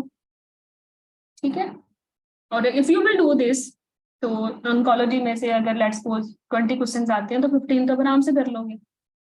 तो this is a smart schedule और doable schedule and obviously fruitful as well. 15-20 में से 15 कर रहे हो। इसके अलावा अगर प्रिपरेशन में दिक्कत होती है, जैसे लोग रिपीटर्स हैं, हमेशा लेबर में बैठते हैं, लेबर के क्वेश्चन नहीं आते, कब सेंटोर कब एआरएम, समझ नहीं आती कौन सी एंटीबायोटिक देनी है प्रेगनेंसी में या लैक्टेशन में, सारियों की में बज़वर्ड्स नहीं समझ आते, कुछ ना कुछ पर्टिकुलर प्रॉब्लम होते हैं, if you are repeating your attempt frequently. तो जिस पर्टिकुलर टॉपिक पे मसला होता है ना, उस पर फिर गुड कमांड आपने ले ली, उसमें फिर आप स्मार्ट अप्रोच नहीं है, you should know everything about that one. अगर आपको कोई दिक्कत है किसी एक जगह पे करना, तो फिर आपका वो सेम स्कोर रिपीट होता रहेगा every time. Some few of my candidates एक 71 के स्कोर पे ना बैठे हुए हैं, पहली अटेम्प्ट में 70 है, दूसरे में 71 है, तीसरे में फिर 70 है, they are not improving their self. Where is problem? There is a constant problem actually. No matter how many times they will sit in exam, they will repeat the same mistakes and they will have the same score. So they should identify the particular problem कि उनको मसला किधर होता है। अगर मसला किसी एक पर्टिकुलर मॉड्यूल में है तो फिर focus on that module, why you are repeating the whole syllabus again and again. अगर आपको ऑन्कोलॉजी बुरी लगती है, उसमें आपके क्वेश्चंस ड्रॉप होते हैं एग्जाम में, तो फिर ऑन्कोलॉजी को अच्छे से करें। If it is labor, do labor by heart. If it is infection, do infection. तो उसको अच्छे से करें ताकि आप कॉन्फिडेंट हो, कमांड अच्छी हो। और जो चीज आपने रिवीजन नहीं करते ना, तो फिर वो तो मसला ही नहीं है ना उसका, वो तो फिर उसका कोई आउटकम ही नहीं है। Revision is must. ऑन्कोलॉजी के लिए आपने श्वास पढ़ ली, जो कि बिल्कुल भी नहीं पढ़नी है एनीवे। अच्छा, और वो कोई 300 तो नहीं, 1000+ पेज की बुक है। आप 1000 पेज की बुक रिवाइज कर सकते हो? बिल्कुल भी नहीं कर सकते एग्जाम से पहले। जब रिवाइज ही नहीं कर सकते तो पढ़ने की क्या जरूरत है? ठीक है, अगर कोई चीज पढ़नी है तो फिर आपने रिवीजन नोट्स बनाए, रिवीजन के बाद कोई ऐसी चीजें हो इजी टू रीड, सिमिलर चीजें या डिफरेंट चीजें आपने नोट डाउन की हुई है और आप उसको कुछ भी रिवाइज कर लें, फिर तो मजा है ना, वरना तो सिर्फ this is just like a donkey work. Time management के लिए वीडियो रिकॉर्डिंग्स हैं आपके रिकॉल्स की। इसके अलावा प्रैक्टिस स्कूल क्वेश्चंस हैं, बज़वर्ड एल्गोरिथम्स हैं for solving single best answers. ठीक है, और एक मैंने थ्रेड बनाई है इम्पोर्टेंट जो पॉइंट्स हैं इन ईच मॉड्यूल, आप उनको फॉलो कर लेंगे। आपको भी समझ नहीं आ रहा, मैं आपको जब क्रैश कोर्स के बारे में बताऊंगी तो आई विल टेल यू के टाइम मैनेजमेंट और smart preparation side by side आप कैसे कर सकते हैं। ठीक है, ये पॉइंट आप स्किप कर दें, I will explain it in my crash course. अभी वो स्लाइड आने। तो अभी प्रॉब्लम कहाँ था? अभी प्रॉब्लम अगर किसी को ये था कि सिलेबस हैप्पीजेड है तो आप इसको ऑर्गेनाइज करें। स्ट्रेस का इलाज यही है, जब तक नहीं पढ़ते स्ट्रेस ही रहती है, पढ़ना शुरू कर दें। ठीक है, achievable, doable, fruitful, smart goal set करें, छोटे स्मॉल स्टेप्स लें, और फिर ऑब्वियसली स्मॉल स्टेप्स आपको जो है ना आपके बिग ड्रीम्स को अचीव करने में आप आराम से कर सकते हैं। और जो चीज़ पढ़ रहे हैं उसको रिवाइज जरूर करें, और जो नेगेटिव लोग हैं उनसे दूर रहें, जो ये कहें आपको कि ये तो एग्जाम पास नहीं होता, या हो भी जाए तो कौन सा 60 डेज हमारे पास है तो उसमें पास नहीं हो सकती, तो ऐसी बातें ना सुने। अगर आपने आज ये तहिया कर लिया है कि आपने पास होना है, तो nobody can stop you, no, pass is exam, when there is a will there is a way. Okay, बाकी टाइम मैनेजमेंट के बारे में मैं बताती हूँ बाद में, बेस्ट प्लान के बारे में भी बताती हूँ। बेस्ट प्लान यही है कि भाई सारी साइड बाय साइड अपनी थ्योरी को भी रिवाइज करना है और अपने पास पेपर भी आपने करने हैं अब से onward, whether you are joining us or not. अब से ऑनवर्ड थ्योरी और आपने past paper side by side करने हैं। ठीक है, और अच्छी बात ये है कि मैंने इनको ऑर्गेनाइज कर दिया। पहले क्या होता था, पहले लाइक 2022 का पूरा पेपर मैं सॉल्व कराती हूँ, और वो उसमें 200 क्वेश्चंस हैं, एक क्वेश्चन को बताया वो लेबर से आया, दूसरा बताया वो क्लेमार्डिया से आया, तीसरा बताया वो इनफर्टिलिटी से आया है। तो वो ना कुछ समझ नहीं आते चल क्या रहा है। वाई सो आपका माइंड ही इतना फ्रिक्वेंटली चेंज हो रहा होता है। और मुझे लगता था कि वो शायद थोड़ा सा मतलब बोरिंग भी हो जाता है, इंटरेस्ट भी रहता है बच्चों को, डिफिकल्ट भी बहुत है। तो अब जितने भी आपके लाइक क्वेश्चंस हैं लेबर के, लेट्स सपोज 2010 से, अगर एफसीपीएस का पूल 2010 से हम लेते हैं 23 तक, तो जो भी लेबर के हाई यील्ड क्वेश्चंस हैं जो कि आप लोगों को डिस्कस करने चाहिए, we will organise all such questions in one session. ठीक है, वैसे लेबर के लिए 1 सेशन नहीं है, वी हैव अरेंज 3 सेशंस, मतलब एक में ओप्स इमरजेंसीज हैं और एक में ईसीबी और ब्रीची और बाकी में सारी प्रोलॉन्ग लेबर और बाकी इश्यूज हैं। तो आपको हर वो मतलब पूरा लेबर के रिकॉल्स आपके 1 या 2 सेशन में इस तरह कंप्लीट हो जाएंगे। ठीक है, और अगर लेबर अब दोबारा कभी भी किसी भी पेपर में आता है तो you know the key, you know the buzzword. ठीक है, इसी तरह सारे ऑन्को के जितने भी रिकॉल्स हैं, प्री मैलिग्नेंट के अलग और मैलिग्नेंट के अलग, उनको ऑर्गेनाइज कर दिया गया है because the books are mine. मैंने क्या करना होता है, अपनी बुक को ओपन करती हूँ, ओपन करने के बाद हर ईयर का जो पेपर है उसमें मैं कीवर्ड डाल देती हूँ कि एनीथिंग विच इज जिसपे सिन आ रहा है, तो सिन के मुझे मिल जाते हैं 10 क्वेश्चन में, तो कॉपी पेस्ट करके सेव कर लिया। फिर 2000 लाइक 17-18 में जितने भी सिन के क्वेश्चन है मैं उनको निकाल के सेपरेट फाइल बनाती गई। फिर दूसरा टॉपिक कवर कर लिया, तीसरा। तो आई नो कि अब मैं जब सिन पढ़ाऊंगी तो मुझे पता है कि 2010 में कौन से क्वेश्चन आए सिन पे टिल 2023, और एक ही गो में आप सिन या pre medical conditions you can easily आप इतना अच्छे से कर लोगे कि सिन की आपकी थ्योरी भी रिवाइज हो जाएगी और आपको ये पता चल जाएगा कि सीपीएससी में इस सिन पे कितने क्वेश्चन आए हैं, क्या मसले हुए हैं। बल्कि एंड पे तो जाके ये होगा कि यू कैन इजीली चेक ये क्वेश्चन ही ठीक नहीं है, ये कैंडिडेट का पूरा रिकॉल है, ये पॉसिबल ही नहीं है, क्योंकि ये क्वेश्चन सिमिलर क्वेश्चन पहले भी रिपीट हुआ है, तो लाइकली वो वैसे ही होगा। और इतनी दफा जब ये 100 क्वेश्चन तुम लोग प्रैक्टिस कर लोगे तो यू नो कि सिन की स्टेप बाय अप्रोच क्या है, हिस्टेक्टमी के बाद कब करना है, पॉजिटिव मार्जिन के बाद कब करना है, कॉल्पोस्कोपी इनएडिक्वेट है तो क्या करना है। ठीक है, और अगर सिन 1 है तो फॉलो अप कब तक करना है, सिन 3 में क्या करना है, सीजीआईएन का टेस्ट ऑफ क्योर क्या करना है, तो वो तो आपको वैसे ही रट जाती है, राइट। तो this is the best way to practise the pool कि आप उसको ऑर्गेनाइज करें, वरना रैंडम क्वेश्चन नंबर 1 से शुरू करें और 200 तक रैंडम टॉपिक्स आ रहे हैं और I am telling you just ये इसकी की है, वाई क्यों है ये इसकी की। फिर आपको चाहिए ना, आपने वो टॉपिक छोटा सा पढ़े, आप टॉपिक पढ़ेंगे तो अभी तो एक टॉपिक पढ़ा है, फिर दूसरा नया क्वेश्चन आ गया, वो टॉपिक पढ़ेंगे तो हार्डली अगर हम 5 घंटे भी दें इस सेशन को तो how many topics we can read only 5-15 topics still, बाकी क्वेश्चंस किधर। और फिर चूंकि इतनी फ्लक्चुएशन होगी एक टॉपिक के बाद दूसरा बिल्कुल नया टॉपिक, तो बड़ा बोरिंग हो जाता है।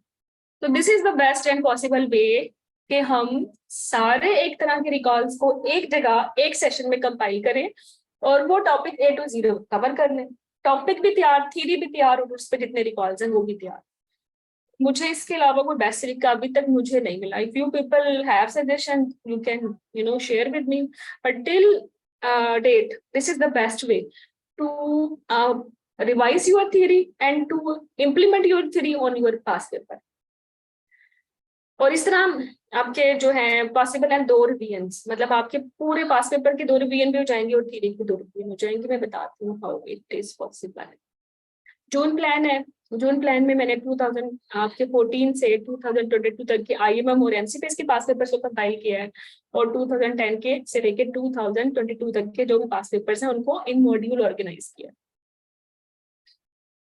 ठीक है, तो वी विल स्टार्ट फ्रॉम 1 जून। 1 जून से आपको लाइब्रेरी एक्सेस मिल जाएगी। तो the first module which you will do is medical disorder. ठीक है, फिर 4 जून को भी आप मेडिकल डिसऑर्डर करेंगे। तो जब आप मेडिकल डिसऑर्डर का ये रिकॉर्डेड सेशन है, ये आप सुनेंगे तो आपको पता चलेगा कि डायबिटीज के कितने क्वेश्चंस आपके पूल में आए हैं, हाइपरटेंशन के कितने आए हैं, एपिलेप्सी के कितने आए हैं।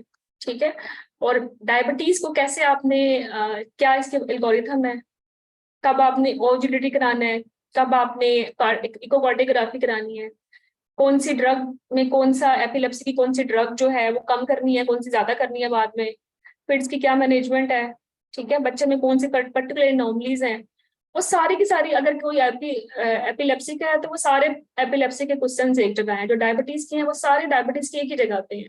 तो डायबिटीज के आपके क्वेश्चंस भी हो गए और डायबिटीज के आपका थ्योरी भी रिवाइज हो गई।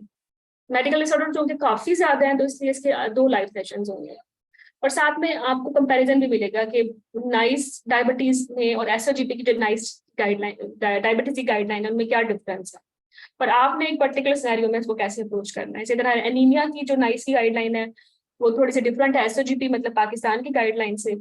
पाकिस्तान की 2 ही गाइडलाइन है, एक हाइपरग्लाइसीमिया की और एक एनीमिया की, तो उनका डिफरेंस करके भी हमने पेपर सॉल्व किए हैं इसमें। तो आफ्टर 4 जून तक ना आपका मेडिकल डिसऑर्डर सारे पास पेपर्स में जहां जहां मेडिकल डिसऑर्डर का कोई क्वेश्चन आया तो it will be covered till 2022, ठीक है। अच्छा, फिर 7 जून को फिटल मेडिसिन सारे क्वेश्चन इसमें कंबाइन करना है, एनआईपीटी करनी है, आईयूजीआर या ट्विंस, आईयूडी, जो भी क्वेश्चन आया ना वो सारा इस मॉड्यूल में कवर है। इसमें सारे वो पेपर हैं जो लाइक आपके पिछले पेपर्स में फिटल मेडिसिन में से कुछ भी आया है, और साथ में ये भी बताया गया है कि why we are picking this की, साथ में बज़वर्ड्स भी हैं, शॉर्ट सा वो टॉपिक भी कवर है। इसी तरह infection, UTI, early pregnancy, contraception, AUB, urogynae, premalignant conditions and labour के 3 है। तो ये हम 5 जुलाई तक कर लेंगे। तो 5 जुलाई तक हम क्या कर चुके हैं, 5 जुलाई तक हम 2022 का सारा पूल कवर कर चुके हैं थ्रू आवर ऑर्गेनाइज्ड मॉड्यूल्स, और हम उनको भी रिवाइज कर चुके हैं मॉड्यूल्स की थ्योरी भी। अगर आप में से बहुत सारे लोग ऐसे भी होंगे जो हमें थ्योरी शायद ज्वाइन ना कर सके हो, तो now they will compensate their damage. तो एक रिवीजन हो गई पूरा मॉड्यूल, मतलब एक रिवीजन पूरे जून में या 5 जुलाई तक हो गई आपकी। तो व्हाट नेक्स्ट, अब 2023 का पूल बच गया। मेरी हमेशा ये कोशिश होती है जो रिसेंट पूल हो ना उसमें आपको मैक्सिमम टाइम मिले, क्योंकि वो लेटेस्ट सीपीएसपी के ट्रेंड को शो करता है। और इसमें इससे मुराद है कि जो लेटेस्ट आईएमएम के 2023 के पेपर्स हैं, एफसीपीएस के हैं या एमसीपीएस के, ठीक है, एमएस के, ठीक है। आईएमएम के भी का एक पेपर है, एफसीपीएस के यूके में, इसके 2 पेपर हैं। फैब में केएससी में पाकिस्तान में हुआ था, एक केएससी में हुआ था, एमसीपीएस में भी सेम 2 पेपर्स हैं। और एमएस के कैंडिडेट्स बहुत कम एमसीक्यूज बताते हैं आके, वो बड़े कम क्वेश्चन होते हैं, हार्डली एक ही बनेगा। तो ये जो 5 नए पेपर्स हैं इनमें कोई 1000 नया पूल आया है आपके कुछ, ठीक है, जिसको मैंने अभी बोला स्पेशल एडिशन में ये सारे पूल हैं। तो इसको हम डिस्कस करेंगे। Again we will organise it. हम इस सारे पूल में जितने लेबर के क्वेश्चन हैं उनको अलग करेंगे, जितने इनफर्टिलिटी के हैं उनको अलग करेंगे, जितने अर्ली प्रेगनेंसी के हैं उनको अलग करेंगे, जितने ऑनको के हैं उनको अलग करेंगे, जिनको यूरो के हैं उनको अलग करेंगे। तो जुलाई में again we will drill 2023 the most important pool, and again इनकी थ्योरी रिवीजन हो जाएगी जो कि एग्जाम ओरिएंटेड होगी, क्योंकि डिटेल में तो हम लास्ट 3 मंथ्स में कवर कर चुके हैं, ठीक है। तो अगर इस तरह से आप स्मार्ट प्रिपरेशन करते हैं तो ऑब्वियसली थ्योरी भी रिवाइज होगी, पूल भी रिवाइज हो गया, मोर प्रोबेबिलिटी है कि onward no if you are taking your exam serious तो यू कैन इजिली स्कोर 80% इंशाल्लाह। तो बाकी हाँ, तो इसमें आपके इस क्रैश कोर्स में आपके कैच पॉइंट्स हैं, एल्गोरिथम्स होंगे हर टॉपिक के, एक्टिव डिस्कशन होगी और फ्लैश कार्ड्स होंगे, एराटा भी मिलेगा आपको। एक्चुअली ये आईएमएम की स्लाइड से मॉडिफाई किया है, एराटा प्री टेस्ट विलियम का नहीं, बल्कि ये जो बाकी 20 सिंगल बेस्ट आंसर्स की बुक्स हैं इसमें जो डाटा मैंने पॉसिबल मैं बना सकी हूँ आई विल शेयर। वो भी सिर्फ उन बच्चों को जिन्होंने ये बुक्स की हैं, अदरवाइज जरूरत ही नहीं है, ना टाइम होगा आपके पास। बाकी लास्ट मिनट रिवीजन कुछ चीजें हैं, एग्जाम से पहले just I will take an additional session, मैं रिवाइज करवा दूंगी one liner contraception and paper के, तो ये हम जुलाई में करेंगे। ओके, एक्टिव डिस्कशन भी जुलाई से शुरू होगी। जून में आपका जो काम होगा वो सिर्फ ये है कि आपने रिकॉर्डिंग सुननी है, ठीक है, और अपने नोट्स ऑर्गेनाइज करने हैं, राइट। जुलाई में वंस आपने एक दफा पूल कवर कर लिया, एक दफा थ्योरी कर लिया, now your queries will be like high quality होगी उसमें। वैसे तो होता भी नहीं है, लास्ट टाइम जब मैंने ऐसा किया तो क्यूरी ग्रुप तो सुनसान ही रहता था, पता उससे पहले इतनी क्यूरीज होती थी, इतनी क्यूरीज होती थी।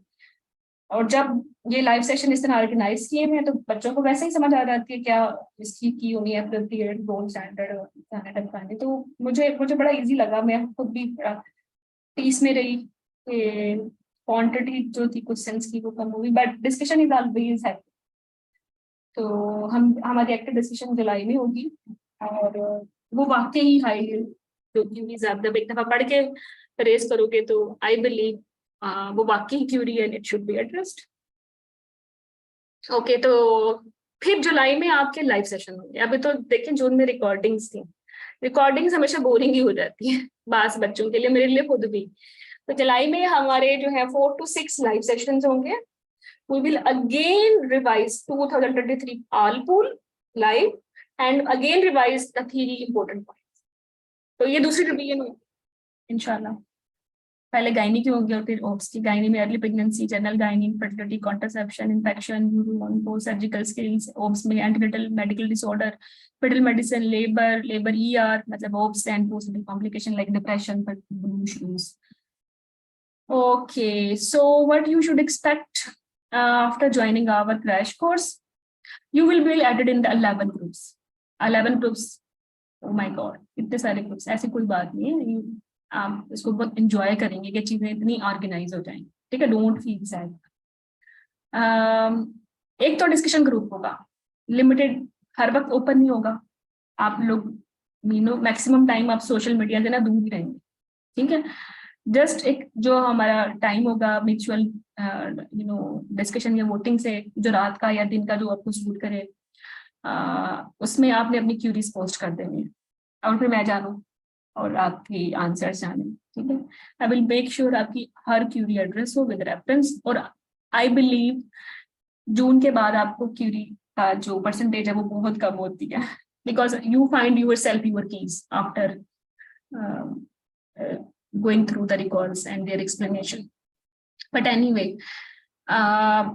ओब्स के मैंने डिफरेंट ग्रुप्स बनाने हैं। जैसे जो लोग थ्योरी कोर्सेज में हैं उनको अच्छे से अंदाजा है कि हमने अपने A7 तक ग्रुप्स बनाए हैं ना। A1 में हमने लेबर की, A2 में हमने कॉन्ट्रासेप्शन स्टडीज, A3 में हमने इनफर्टिलिटी, A4 में याद नहीं है, A5 में I think medical disorder and fetal medicine, नहीं A4 में फेटल मेडिसिन था और A5 में मेडिकल डिसऑर्डर है, और A6 में हम लोग यूरोगाइनी की, और A7 में हम ऑनकॉल कर रहे हैं ना। इसी तरह हम अपने ग्रुप्स बनाएंगे like G1 medical disorder, G2 fetal medicine, G3 labour ER and G4 antenatal, ठीक है, all obs group. Then gynae के डिफरेंट हो जाएंगे, ठीक है, G5 G6 G7 G8, इस तरह G11 तक हम जाएंगे। अच्छा, ये एकदम से बम्बार्डमेंट नहीं होगी ग्रुप्स की कि the moment you will join us और वो 11 ग्रुप्स आपने पढ़ने, नो नो नो, ठीक है। तो आपको जो है फर्स्ट यू विल कंप्लीट, जब आप मेडिकल डिसऑर्डर कर लेंगे उसके बाद नया ग्रुप स्टार्ट होगा फेटल मेडिसिन। जब इसकी चीजें कंप्लीट हो जाएंगी तो फिर लेबर, फिर एंटीनेटल, फिर अर्ली प्रेगनेंसी। इस तरह हम हर मॉड्यूल को कंप्लीट करके दूसरे मॉड्यूल में एंटर होते रहेंगे, ठीक है। और हर मॉड्यूल में अब देखें, जैसा कि आपके थ्योरी कोर्स में हर टॉपिक का आपने देखा ना एक लेक्चर होता है, तो इसी तरह क्रैश कोर्स में जो मेडिकल डिसऑर्डर का जो होगा, सारे रिकॉल्स का सेशंस होगा एक। इसके अलावा जो लाइव सेशन मेरे साथ होगा 23 के पूल का, वो भी इसी मेडिकल डिसऑर्डर में होगा। इसके अलावा जो मेडिकल डिसऑर्डर के फ्लैश कार्ड्स हैं वो भी आपको इसी ग्रुप में मिलेंगे। और कुछ थ्रेड्स हैं क्वेश्चन आंसर की, like I have taken them from strategy, कुछ इंपॉर्टेंट थी, इससे थ्योरी बड़ी अच्छी हो जाती है। यू विल सी लेटर, मतलब वही सेम चीजें हैं, सिर्फ थ्योरी को थोड़ा सा टू द पॉइंट करने के लिए कुछ क्वेश्चन आंसर्स हार्डली 10-15, लेकिन they are too much high कि योर माइंड फील रिलैक्स कि ये चीजें कितनी ऑर्गेनाइज हो गई हैं। तो इस तरह से हम करेंगे कि once you will join our course, you will have access in 11 groups. Each group has its own purpose. according to its title. मतलब if it is medical disorder, anything which is revolving around medical disorder, it will be in this group. Anything which is, you will like oncology है, तो जो भी oncology के like recall sessions हैं recorded and live, वो आपको oncology में मिलेंगे, ऑन ऑन्कोलॉजी होंगी। और आपको कोई भी चीज ढूंढनी है ऑन्कोलॉजी की, तो जस्ट ऑन्कोलॉजी के जो ग्रुप कमेटी है उसमें आपको मिल जाएगी, लिंक्स मिल जाएंगे इजीली। वरना लास्ट टाइम ये हुआ था कि we have make only one group, जिसमें जो था सारे समरी कार्ड्स थे, वे सारे फ्लैश कार्ड्स थे, तो वो एंड पे बच्चों के लिए बड़ा हैप्पी हो गया। मतलब अमंग 500-600 समरी कार्ड्स या फ्लैश कार्ड्स मैं उन्हें कहूंगी, उसमें से अगर आपने एक टॉपिक ढूंढना है तो आपको काफी लंबा स्क्रॉल करना पड़ता है। तो दैट्स व्हाई मैं अब इस टाइम अब मैं इनको ऑर्गेनाइज कर दूंगी। अगर आपने कोई चीज रिवाइज करनी है, ढूंढनी है, ठीक है, या किसी क्वेश्चन का रेफरेंस देखना है, एंड ईयरली प्रेगनेंसी है, एक टॉपिक के बारे में कुछ भी देखना है, या हाइपर सिमुलेशन के बारे में, या हाइपर एमसिस ग्रेविडेरम के बारे में, या मोलर या मिसकैच के बारे में, ये टॉपिक्स आते हैं अर्ली प्रेगनेंसी में, तो वो इसी मॉड्यूल में मिल जाएंगे आराम से और बड़ा इजीली मिल जाएंगे। या अगर आपने रिवाइज करना है अर्ली प्रेगनेंसी, तो you will just open this module, nothing else, everything will be there. तो that was about it.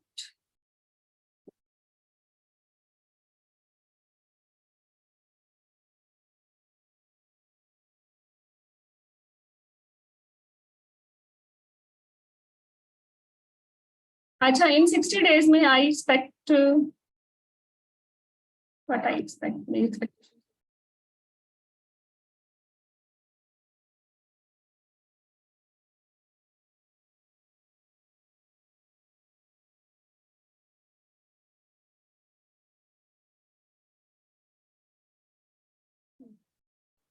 तो आपने वो जो समरीज जो आपके सब मॉड्यूल्स में होंगी ना, मैं ये चाहूंगी उनमें से कुछ इंपॉर्टेंट एल्गोरिथम्स आप जो है उसके लिए अपनी रिवीजन वॉल्स बनाएं, ठीक है। Like if it is oncology, तो आपने 5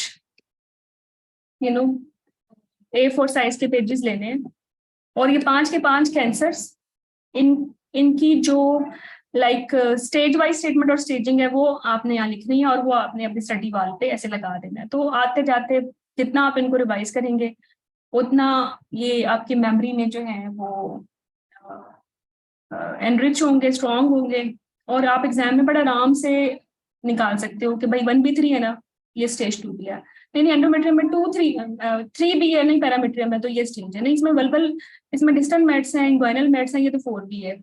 अच्छा, मतलब easily you can easily reproduce your information by solving oncology questions in your exam. इसी तरह एंटीबायोटिक्स डिफरेंट ऑर्गेनिजम्स की बैश की, ठीक है, उस पर रिवीजन वाल्स आपने बनानी है।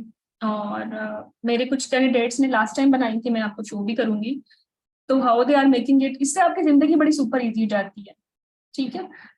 तो या वन टॉपिक, या अगर आप रिवीजन वॉल नहीं बनाना चाहते तो आपने अपने लास्ट मिनट रिवीजन नोट्स जरूर ऑर्गेनाइज करना है। मतलब अगर लेट्स सपोज अगर आपने if you want to revise endometrial cancer, तो वो 1 पेज समरी हो, तो पूरी गाइडलाइन तो पॉसिबल ही नहीं है ना कि एग्जाम से 2 दिन पहले आप करें, क्योंकि 200 मोर टॉपिक्स आपने करने हैं। लेट्स सपोज ये एक जो है मैं क्या कहूँ इसको, पेज है, 1 पेज समरी, ठीक है। इसको आपने पढ़ना है कि भाई मोस्ट कॉमन क्या होता है, एंडोमेट्रियल कैंसर डेवलप कंट्रीज में है, ठीक है, ओके, स्पेसिफिक सिम्टम्स क्या है, AUB है, स्ट्रॉन्गेस्ट रिस्क फैक्टर क्या है, ओबेसिटी है, इन्वेस्टिगेशन क्या है, डायग्नोस्टिक क्या है, डायग्नोस्टिक तो बायोप्सी है, और स्टेजिंग और स्टेजिंग के लिए क्या करना है, MRI करते हैं, मेथड क्या है, सर्जिकल पैथोलॉजिकल है, स्टेज बाय स्टेटमेंट पे नेक्स्ट पेज बना दें हम। प्रेगनेंसी में क्या करना है, मतलब एक पेशेंट जो चाहती है फर्टिलिटी को प्रिजर्व करना, तो एंडोमेट्रियल कैंसर की स्टेज 1A तक हम उसको कंजर्वेटिव दे सकते हैं अगर वो लो ग्रेड है, मतलब हम हिस्टेक्टमी नहीं करेंगे। हाई ग्रेड प्रोजेस्टेरॉन या माइना के थ्रू काम के चलाएंगे। ये स्पेसिफिक रूट क्या है इसका, स्पेसिफिक साइट ऑफ मेट्स क्या है जो एग्जाम में आती है, इसका 5 ईयर सर्वाइवल क्या है, इसकी रिकरेंस आएगी तो फिर कैसे करनी है, एड्रेस, ठीक है। या इसमें से कौन कौन से रिकॉल है जो मैं बताती हूँ आपको, वो इसी पेज पे आप when you will listen me आप इसको ऐड कर लें। और जैसे एंडोमेट्रियल कैंसर कंफ्यूज करता है सर्वाइकल कैंसर से, तो क्या इनमें सिमिलर स्टेजेस हैं या उनके ट्रीटमेंट है या डिफरेंट है, वो ऐड करें। तो when you will just look at this card, मतलब आप एंडोमेट्रियल कैंसर अगर रिवाइज करेंगे तो आपको 2 घंटे लगते हैं, बट अगर आपने पहले ही इस तरह से ये कार्ड बना लिया तो within minutes you can revise endometrial cancer and you can reproduce information while solving your exam from this topic. और इसी तरह आप 5 और टॉपिक्स बना लें, लाइक ये एंडोमेट्रियम का है तो आई थिंक नेक्स्ट पीपीटी में इसी तरह बल्बल का भी बनाया हुआ है मैंने, ओवेरी का, ओवरी का, वजाइना का, मोलर का। इसी तरह अगर आप चाहें तो अपने मेडिकल डिसऑर्डर के लिए भी बना सकते हैं कि डायबिटीज आती है तो प्रीकंसेप्शनल टाइम पे क्या HbA1c हमने सेट स्टैंडर्ड रखना है और कितने मंथली इसको रिपीट करवाना है या वीकली रिपीट करवाना है, फर्स्ट ट्राइमेस्टर में क्या रिकमेंडेशंस है, कब ओजीडीटी करना है, सेकंड में रिकमेंडेशन ऑब्वियसली नॉर्मली स्कैन है, या फर्स्ट ट्राइमेस्टर में या इन्यूक्लाइडिस की स्क्रीनिंग है, डायबिटीज में कैसे करनी है, थर्ड ट्राइमेस्टर में जो कॉम्प्लिकेशंस आती हैं पोली एमिनो रिडक्शन के साथ जो है, टाइम ऑफ डिलीवरी डायबिटीज का विद इंसुलिन विदाउट इंसुलिन वो क्या है, mode of delivery obviously NBD करते हैं, बट वो कौन सी सिचुएशंस है जिसमें नहीं करना, पोली या अनस्टेबल है या ट्रांसवर्स है व्हाटएवर, लेबर प्रोटोकॉल क्या है, डायबिटीज का, स्टैंडिंग स्केल का, मोड ऑफ एनेस्थीसिया, ठीक है, या ब्रेस्ट फीडिंग में कौन सी मेडिसिन सेफ है, या आया भी था वैसे एग्जाम में कौन सी एंटी हाइपरटेंसिव चीज है ब्रेस्ट फीडिंग में, it's not limited by the way. और हर मेडिकल डिसऑर्डर में कॉन्ट्रासेप्शन का अपना यूकेएम है प्लान, हर एक की अपनी रिफरेंस है, नेक्स्ट प्रेगनेंसी में सर्टेन रिस्ट्रिक्शंस है, जैसे आपने देखा PCM में हमने कहा कि हमने अलाउ नहीं करनी प्रेगनेंसी विद इन 6 मंथ अगर ये इन्फेक्शन नहीं आता। तो हर मेडिकल डिसऑर्डर पे अगर आप इस तरह से एक शीट बना लें तो you can easily revise it in your last days, आपके मेडिकल डिसऑर्डर में से कोई चीज मिस भी नहीं होगी, क्रिस्टल क्लियर होगा आपका दिमाग। और ये अगर आप चाहें तो 1 पेज समरी बना लें या रिवीजन वाल्स बना लें, बट जो भी आपको सूट करे, बट इसको ऑर्गेनाइज आपने अब करना है ताकि एग्जाम से हफ्ता पहले आप इजी है। सेम फॉर इन्फेक्शन, वो सारे इन्फेक्शन जो जनरल अल्सर्स कराते हैं हमने कितने दिन से किए हैं, सारे अल्सर पेन प्लस रैशेस सारे अलग से कर लें, वो सारे इन्फेक्शन जो नॉर्मलीज कराती हैं जो at the time of delivery खराब होते हैं, या वो सारे इन्फेक्शन जो ऑफेंसिव डिस्चार्ज है जो इचिंग के साथ आते हैं या वो रेजिस्टेंट है, तो इस तरह से हम इनको डिवाइड कर सकते हैं। And obviously when you will जैसे हमने थ्योरी में इनको ऑर्गेनाइज भी किया है, और when no in your crash course हम इसको मजीद थ्रू क्वेश्चंस ऑर्गेनाइज करते हैं। ओके, तो बाकी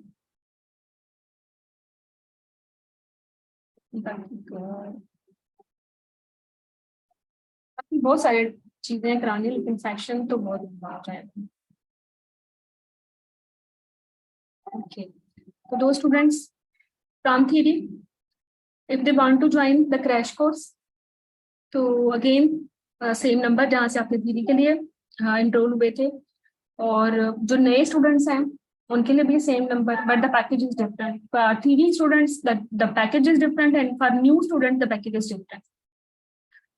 और जो क्रैश कोर्स है, this is not a part of theory course. Theory course में वी आर कवरिंग थ्योरी, ठीक है, with specific questions, not the whole past papers. Whole past papers ही कोई आपके unlimited pool है, possible ही नहीं है कि we can have it. That's why we have designed another course. Its name is Crash Course. We will focus more on the past papers, and in theory course we are focusing more on theory content. But the both are different. Don't assume that they are single course. Majority को ये लग रहा था आपके जो inbox में मुझे message मिले कि ये सेम कोर्स है, तो मैं इसको एक्सप्लेन कर रही हूँ कि they both are different course and with different registration. Okay, so no आई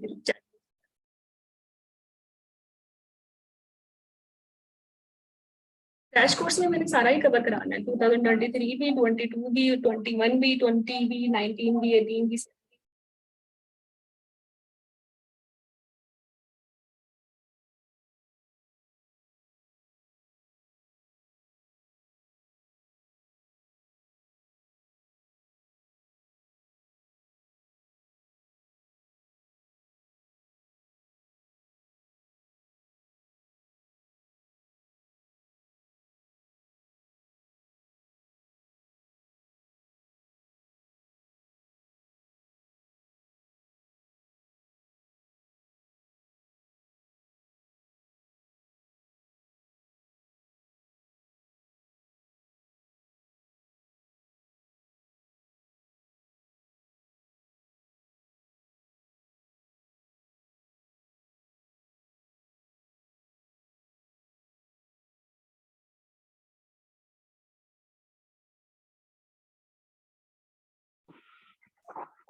जी सबा।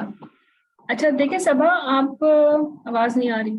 अब तो शायद आ रही है, मुझे लगता है वो कोई मसला था। ठीक है, मैम अब आ रही है आपको आप मेरी आवाज? म्यूट हैं। ओके,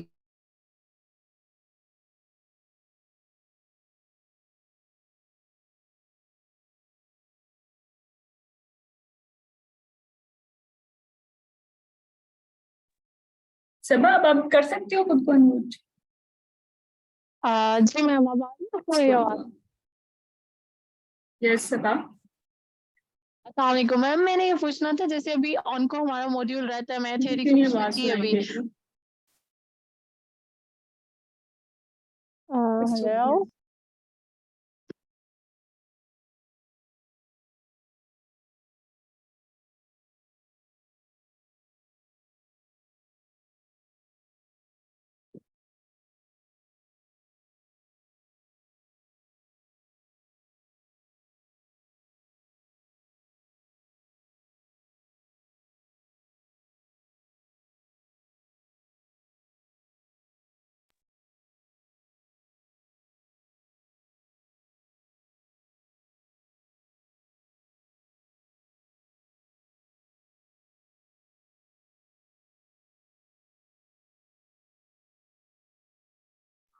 सबा अब आपको आ रही है आवाज मेरी? जी मैम मुझे तो आपकी आ रही है थ्रू आउट। अच्छा, मुझे अब आई है। मुझे बिल्कुल नहीं सुनाई दिया पूरे सेशन में आप लोग बोल भी रहे थे या नहीं, मैं मुझे लग रहा था पता नहीं कहाँ चली गई आवाज। ओके, चलें सबा, आपके लिए मेरी सजेशन यही है कि ना, जैसे अगर आपने लेट ज्वाइन किया और आपने देना ही एग्जाम अगस्त में है ना, तो फिर आपको मेहनत डबल करनी पड़ेगी। थ्योरी कोर्स तो चलेगा ही ऑब्वियसली टिल एग्जाम, मैंने रिवीजन भी करवानी है। ठीक है, कुछ स्टूडेंट्स ऐसे हैं जिन्होंने मिड में ज्वाइन किया है, कुछ के मॉड्यूल्स रह गए हैं, तो दे वो कंटिन्यू। थ्योरी तो मेरी रिस्पॉन्सिबिलिटी है, तो मैं पूरा ऑनवर्ड्स नो जो आज भी मुझे ज्वाइन कर रहा है, तो before exam I will make sure कि उसकी एक दफा पूरी थ्योरी में कवर करवाऊं in my theory course, no ma'am matter कि मैंने आप ना joining crash letter course join और किया था, मैंने मार्च के एंड में ज्वाइन कर लिया था, लाइक अप्रैल से आप कह लें 2 मंथ हो गया मुझे। मेरा क्वेश्चन ये है कि मटेरियल काफी जमा हो चुका हुआ है, अब उसको रिवीजन अगर मैं क्रैश कोर्स लेती हूँ तो ऐसा थ्योरी की रिवीजन फिर उसके साथ साथ कैसे होगी हमारी? वो आप उसी के ओके। अंदर ही कवर कराएंगी या कोई नए एलिमेंट्स होंगे? देखो, let's suppose you feel so कि you should join crash course, तो क्रैश कोर्स में लाइक हम स्टार्ट करें मेडिकल डिसऑर्डर से। मेडिकल डिसऑर्डर के मैंने सारे क्वेश्चंस आपको सॉल्व करवाने हैं, टू लास्ट 10 ईयर के सारे जो मेडिकल डिसऑर्डर में आए हैं। ठीक है, तो मतलब आप, क्वेश्चन वाइज है, मॉड्यूल वाइज है हाँ अब ये। ओके। हाँ, तो आपने क्या करना है, आप थ्योरी में तो हो ना, तो आपने थ्योरी में जो मेडिकल डिसऑर्डर पे जो टॉपिक्स हैं उनको आपने जी 2 दिन देख के सबको क्विकली रिवाइज कर लेना है, रीड कर लेना है या सुन यस, लेना है, अपने ये मैं नोट्स कह बना रही लेना थी। हाँ ये मैं चाह रही थी कि रिवीजन का फिर ऐसे तो टाइम नहीं मिलेगा। ठीक है मैम। है। ओके ओके, देखो मैं आपको एक आसान तरीका बताती हूँ। आपने डे 1 देना है, डे 1 मेडिकल डिसऑर्डर की थ्योरी को। आपने इसका जो थ्योरी ग्रुप है A5 आई थिंक, वो ओपन किया, यू विल सी उसमें सारे मेडिकल डिसऑर्डर है। वीटी हमने किया है, आप लोगों ने बड़ा अप्रिशिएट किया उस पर, जज़ाकल्लाह। हमने cardiac diseases, PCM, diabetes, epilepsy, asthma, everything we have covered in this module ना। तो आपने डे 1 पे मेक श्योर कि आप अपने मेडिकल डिसऑर्डर की ना थ्योरी रिवाइज कर लें। अगर आप पहली दफा कर रहे हैं तो मे बी आपको 2 या 3 दिन भी लग जाए, ठीक है। बट किसी भी कैंडिडेट के लिए जो एक सीरियस कैंडिडेट है फॉर अगस्त अटेम्प्ट, 3 दिन में दिस इज डूएबल थिंग कि वो आराम से मेडिकल डिसऑर्डर की थ्योरी कवर कर सकता है। डे 4 पे आपने जो इसका ग्रुप है लाइक G4 क्रैश कोर्स का मेडिकल डिसऑर्डर का, वो आपने ओपन करना है। And you will see here is another live session recording जो सिर्फ मेडिकल डिसऑर्डर पे है। उसमें जितने भी रिकॉल्स हैं मेडिकल डिसऑर्डर के ना, तो 10 साल पुराने, मतलब 10 साल के टिल 2022, लाइक 2010 से ऑनवर्ड 22, तो से भी ज्यादा हो गया, 10 साल से 12 साल के हैं, तो ये आपको मिल जाएंगे। अब आपने थ्योरी तो की हुई है, अब आप इसके रिकॉल्स भी कर लेंगे। और जब हम रिकॉल्स कर रहे हैं ना, तो मैंने मेक श्योर कि मैंने साथ साथ थ्योरी भी कवर कराई है, तो आपकी जो चीजें हैं वो कवर हो गई। Within 4 days whole medical disorder with recalls covered, June में कवर हो गया ना, और फिर दोबारा जुलाई में भी आपका कवर होगा विद मी उसमें हम 2023 का पूल करेंगे लाइव। और ऑब्वियसली जहां हम कहेंगे कि भाई इसका OGTT करना है, तो हम ऐसे थोड़ी ना करेंगे कि OGTT कर दिया बस किया। Why, what are the indications to do OGTT in pregnancy, वो भी साथ कवर कर लेंगे एंड मूव ऑन। ठीक है, इस तरह से ठीक करेंगे है आप। मैम। और मैम वो जो फिर बुक्स हमने ली हुई है आपकी, तो वो आप पेपर वाइज डिस्कशन कराएंगी, वो जुलाई में करेंगे हम ये नो 23 के बाद? वो देखें, वो बुक्स तो अब आपने खुद पढ़नी है, क्योंकि उन बुक्स में जो मॉड्यूल वाइज क्वेश्चन से वो मैं निकाल चुकी हूँ। Like if you are studying 2020 paper, तो इसमें जो भी ऑन्को का क्वेश्चन है ना, वो ऑन्कोलॉजी में कवर हो चुका है, आप उसको स्किप कर दें, यू ऑलरेडी नो दिस। ठीक है, ओके तो ये ओके बुक्स ओके। अगर कोई क्रैश कोर्स में है तो अगर वो चाहे तो वो बुक्स बेशक ना ले, just follow the crash course and that's all. Ma'am मैंने तो पाकिस्तान से मंगवा ली अब। देखो हार्ड कॉपी तो हमेशा अच्छी होती है। हाँ वो तो है। अच्छा, अगर मेरा आपने एक लास्ट क्वेश्चन है, जो आप जस्ट पूल एक करा मिनट, रही हैं। Okay okay. एक मिनट नहीं मुझे, आपने जून में जब ये सारे रिकॉल्स कर लिए ना ऑर्गेनाइज, तो जून के बाद अगर जुलाई में अगर कोई आप रैंडम पेपर भी पढ़ती है ना इनसाइड से, आप उसका डाटा भी खुद बना सकती हैं। आपको पता है इसका तो ये की है ही नहीं, तो आप जुलाई में वो पूरा पेपर कर ले रिवाइज, आपके पास हार्ड कॉपी में अवेलेबल है। इतना हाँ आपको ठीक है, सुकून, प्रैक्टिस हो जाएगी, प्रैक्टिस हो ज़हनी जाएगी। सुकून अलग मिलेगा व्हाइल यू वर ठीक है, मेकिंग कीज, कि यार ठीक स्टेप है। वाइज प्रोटोकॉल क्या है VT का, वो तो पता है ना तुम्हें, बस चलो शुरू हो जाओ। ये तो पल्मोनरी एम्बोलिज्म है, इसमें सबसे पहले एक चेस्ट एक्सरे कराना है। Why I should ECG, why I should do VQ, उन्होंने तो पूछा step wise, you know this ना। अगर उसमें लिखा भी होगा ना VQ, no don't do, because you know this is chest X-ray, it will decide VQ or CTPA, right? But if they are saying pulmonary embolism है और आपने एक सिंगल बेस्ट चूज करनी है, this is CTPA, है ना, पता है ना, तो दिस इज अ वे। हाँ, तो इजी हो जाएगा, बहुत सुपर डुपर इजी हो जाएगा। और मैम इसमें जैसे मॉड्यूल वाइज अगर हम फॉर एग्जांपल ऑनको का करेंगे, तो सारी किताबों का ऑनको इकट्ठा होगा, सिर्फ FCPS का नहीं होगा उसमें, IMM भी होगा? Okay. No no no no no, लेकिन मैंने एक चीज मैंने ध्यान रखी है, जैसे यूरोगाइनी है या ऑन्कोलॉजी है ना, तो इसमें 2 सेशंस होते हैं, एक बेसिक, इसमें IMM के पूल है और MCPS के पूल है। जो इसका एडवांस आता है ना, उसमें फिर ऐड हो जाता है MCPS के एडवांस क्वेश्चन, MS के एडवांस क्वेश्चन और FCPS के, क्योंकि लाइक यूरो IMM में तो कवर नहीं हो सकता ना, यूरोगाइनी तो आप, हाँ उसमें पार्टी नहीं है, तो फिर इसको मैंने 2 पार्ट्स में डिवाइड किया है। इसी तरह प्री मैलिग्नेंट कंडीशंस तो आती है ना IMM में भी, तो प्री मैलिग्नेंट कंडीशंस अलग से कर ली सारी, क्योंकि उसमें हमने IMM का पूल भी तो कवर कराना है आप लोगों को। बट मैलिग्नेंसी के लिए जो बुक्स मैंने रखी होती हैं, जहां से मैं कीवर्ड्स डाल के क्वेश्चंस निकालती हूँ, वो फिर MCPS की होती हैं और FCPS की होती हैं। They address actually cervical cancer, vaginal cancer, बल्बल कैंसर एंड ब्रेस्ट कैंसर्स। तो ये इस तरह से 2 सेशंस होते हैं ऑन्कोलॉजी के। प्री मैलिग्नेंट का डिफरेंट होता है, उसमें आपके पूरा IMM का पूल कवर हो गया है, ठीक है, और मेजॉरिटी MCPS भी। और जो मैलिग्नेंट सेशन होगा इसका, उसमें हम कैंसर्स को डिस्कस करेंगे, और इसके जो क्वेश्चंस उठाए जाएंगे वो MCPS और FCPS उठाए जाएंगे। ठीक है, ठीक है मैम, ठीक है। तो इस अगर ये आप जून के बाद, बिलीव मी, अगर जून के बाद अगर कोई भी आप बुक उठा लेंगे ना, इनसाइट IMM, MCPS, FCPS, आपको पता है उसकी की का, you already have discuss that question with me in module wise recalls, और आपको ये भी पता है कि क्यों, रीजन क्या है, एविडेंस क्या है। ठीक है, तो बस आपने ये किताबें जून में नहीं पढ़नी, जून में आपने मॉड्यूल वाइज सारा पूल कवर करना है, जुलाई में शुरू करें। ठीक है, और जुलाई में आपका फिर 2023 का पूल आ गया और लाइव सेशंस आ गए। तो इस तरीके से 60 डेज में आप अगर खुद से तैयारी करते हैं तो आप 2 मॉड्यूल भी खुद से नहीं कर सकते। मेडिकल डिसऑर्डर ऑन्कोलॉजी 60 डेज में होगा, बट अगर आप इस तरीके से विद दिस क्रैश कोर्स तैयारी करते हैं तो आपका पूरा पूल कवर हो गया, थ्योरी भी रिवाइज हो गई है, और आपने रिवाइज भी कर लिया है एक दफा रिवीजन के साथ bonus. This is a smart preparation, otherwise the donkey work है। तो अगर आपने 60-70 डेज में पास होना है ना, तो this is the only possible practical way जो ह्यूमनली पॉसिबल है कि आप पास हो सकते हो if you are starting your preparation from day 1। ठीक है, हमें Like, बहुत इस अट्रैक्टिव तरह- डील लग रही है ये पास होने वाली। हाँ देखिए, आपने इस तरह से अपना बनाना है, इन 60 डेज का ऐसे आपने कैलेंडर बनाना है। आपने कहना है कि 1 जून से मैंने स्टार्ट करना है, ठीक है, ये मेरी टू डू लिस्ट है।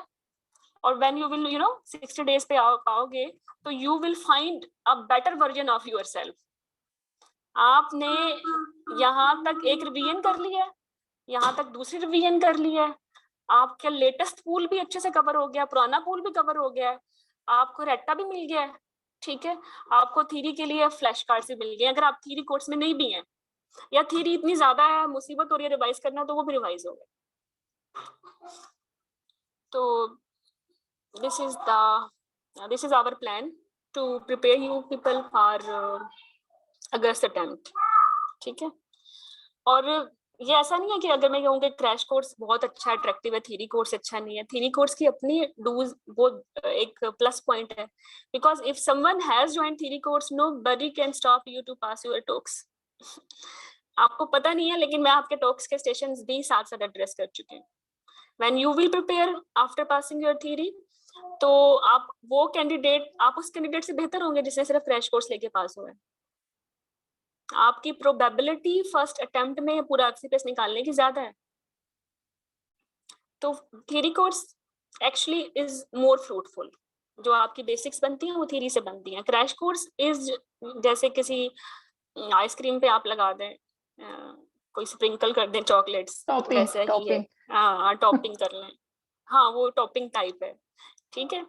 लेकिन ये उस किस्म की टॉपिंग है कि अगर आप इस पे पास हो सकते हो, you can have hope, you can clear your exam.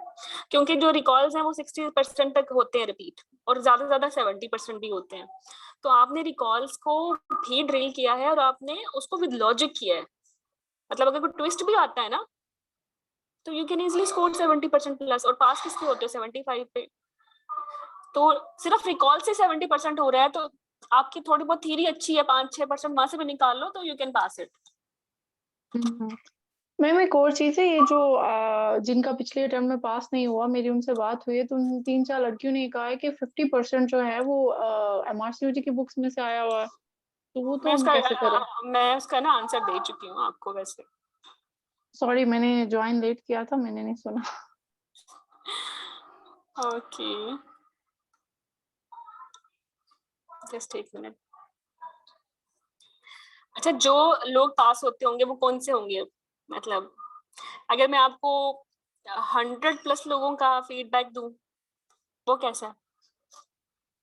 Definitely और वो भी, वही और रिलायबल है। वो भी ओरिजिनल हो।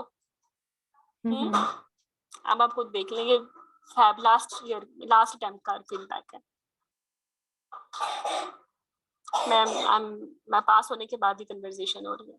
और खुद आपने देखा वो लोग मैनिपुलेशन करते हैं, तो ये बड़ा एक सीक्वेंस में थ्रेड चल रहा है। क्या बोल रही है, मैंने क्रैश कोर्स अटेंड किया था, मैंने सोचा हुआ था कि अगर फेल हो गई तो मैं मैम का थ्योरी कोर्स लूंगी, एचआरटी की समझ मैम से मिली, कांग्रेचुलेशन, पता नहीं, मतलब ए लॉट ऑफ थिंग्स। तो इन लोगों को तो नहीं लगता ऐसे, इन्होंने तो नहीं, मतलब मेजोरिटी ने नहीं, पॉसिबल नहीं होता मेजोरिटी के लिए 20 बुक्स करना है एमआरसीयूजी की। और अगर उसमें से 10 क्वेश्चंस आए भी हैं ना, तो वो वैसे क्वेश्चंस हैं कि आप कर सकते हो, because you have good grip on your own pool.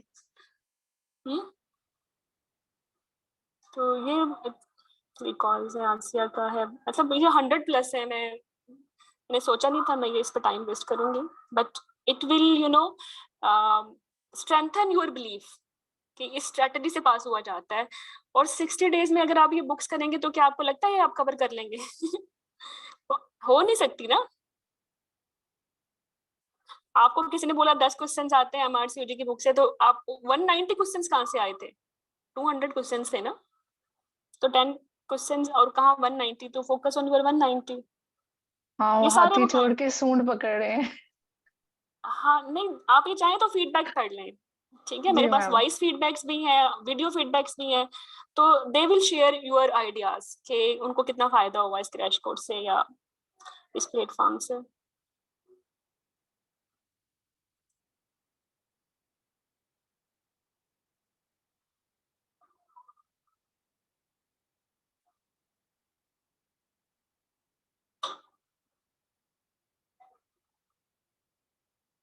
मैं इनको दोबारा ग्रुप में भी शेयर कर दूंगी, तसल्ली से पढ़ लीजिएगा। बहुत सारे हैं अभी तो। चलें, ओके सो सिन का है मूड मेरा तो मैं तो ड्रेन हो गई हूँ।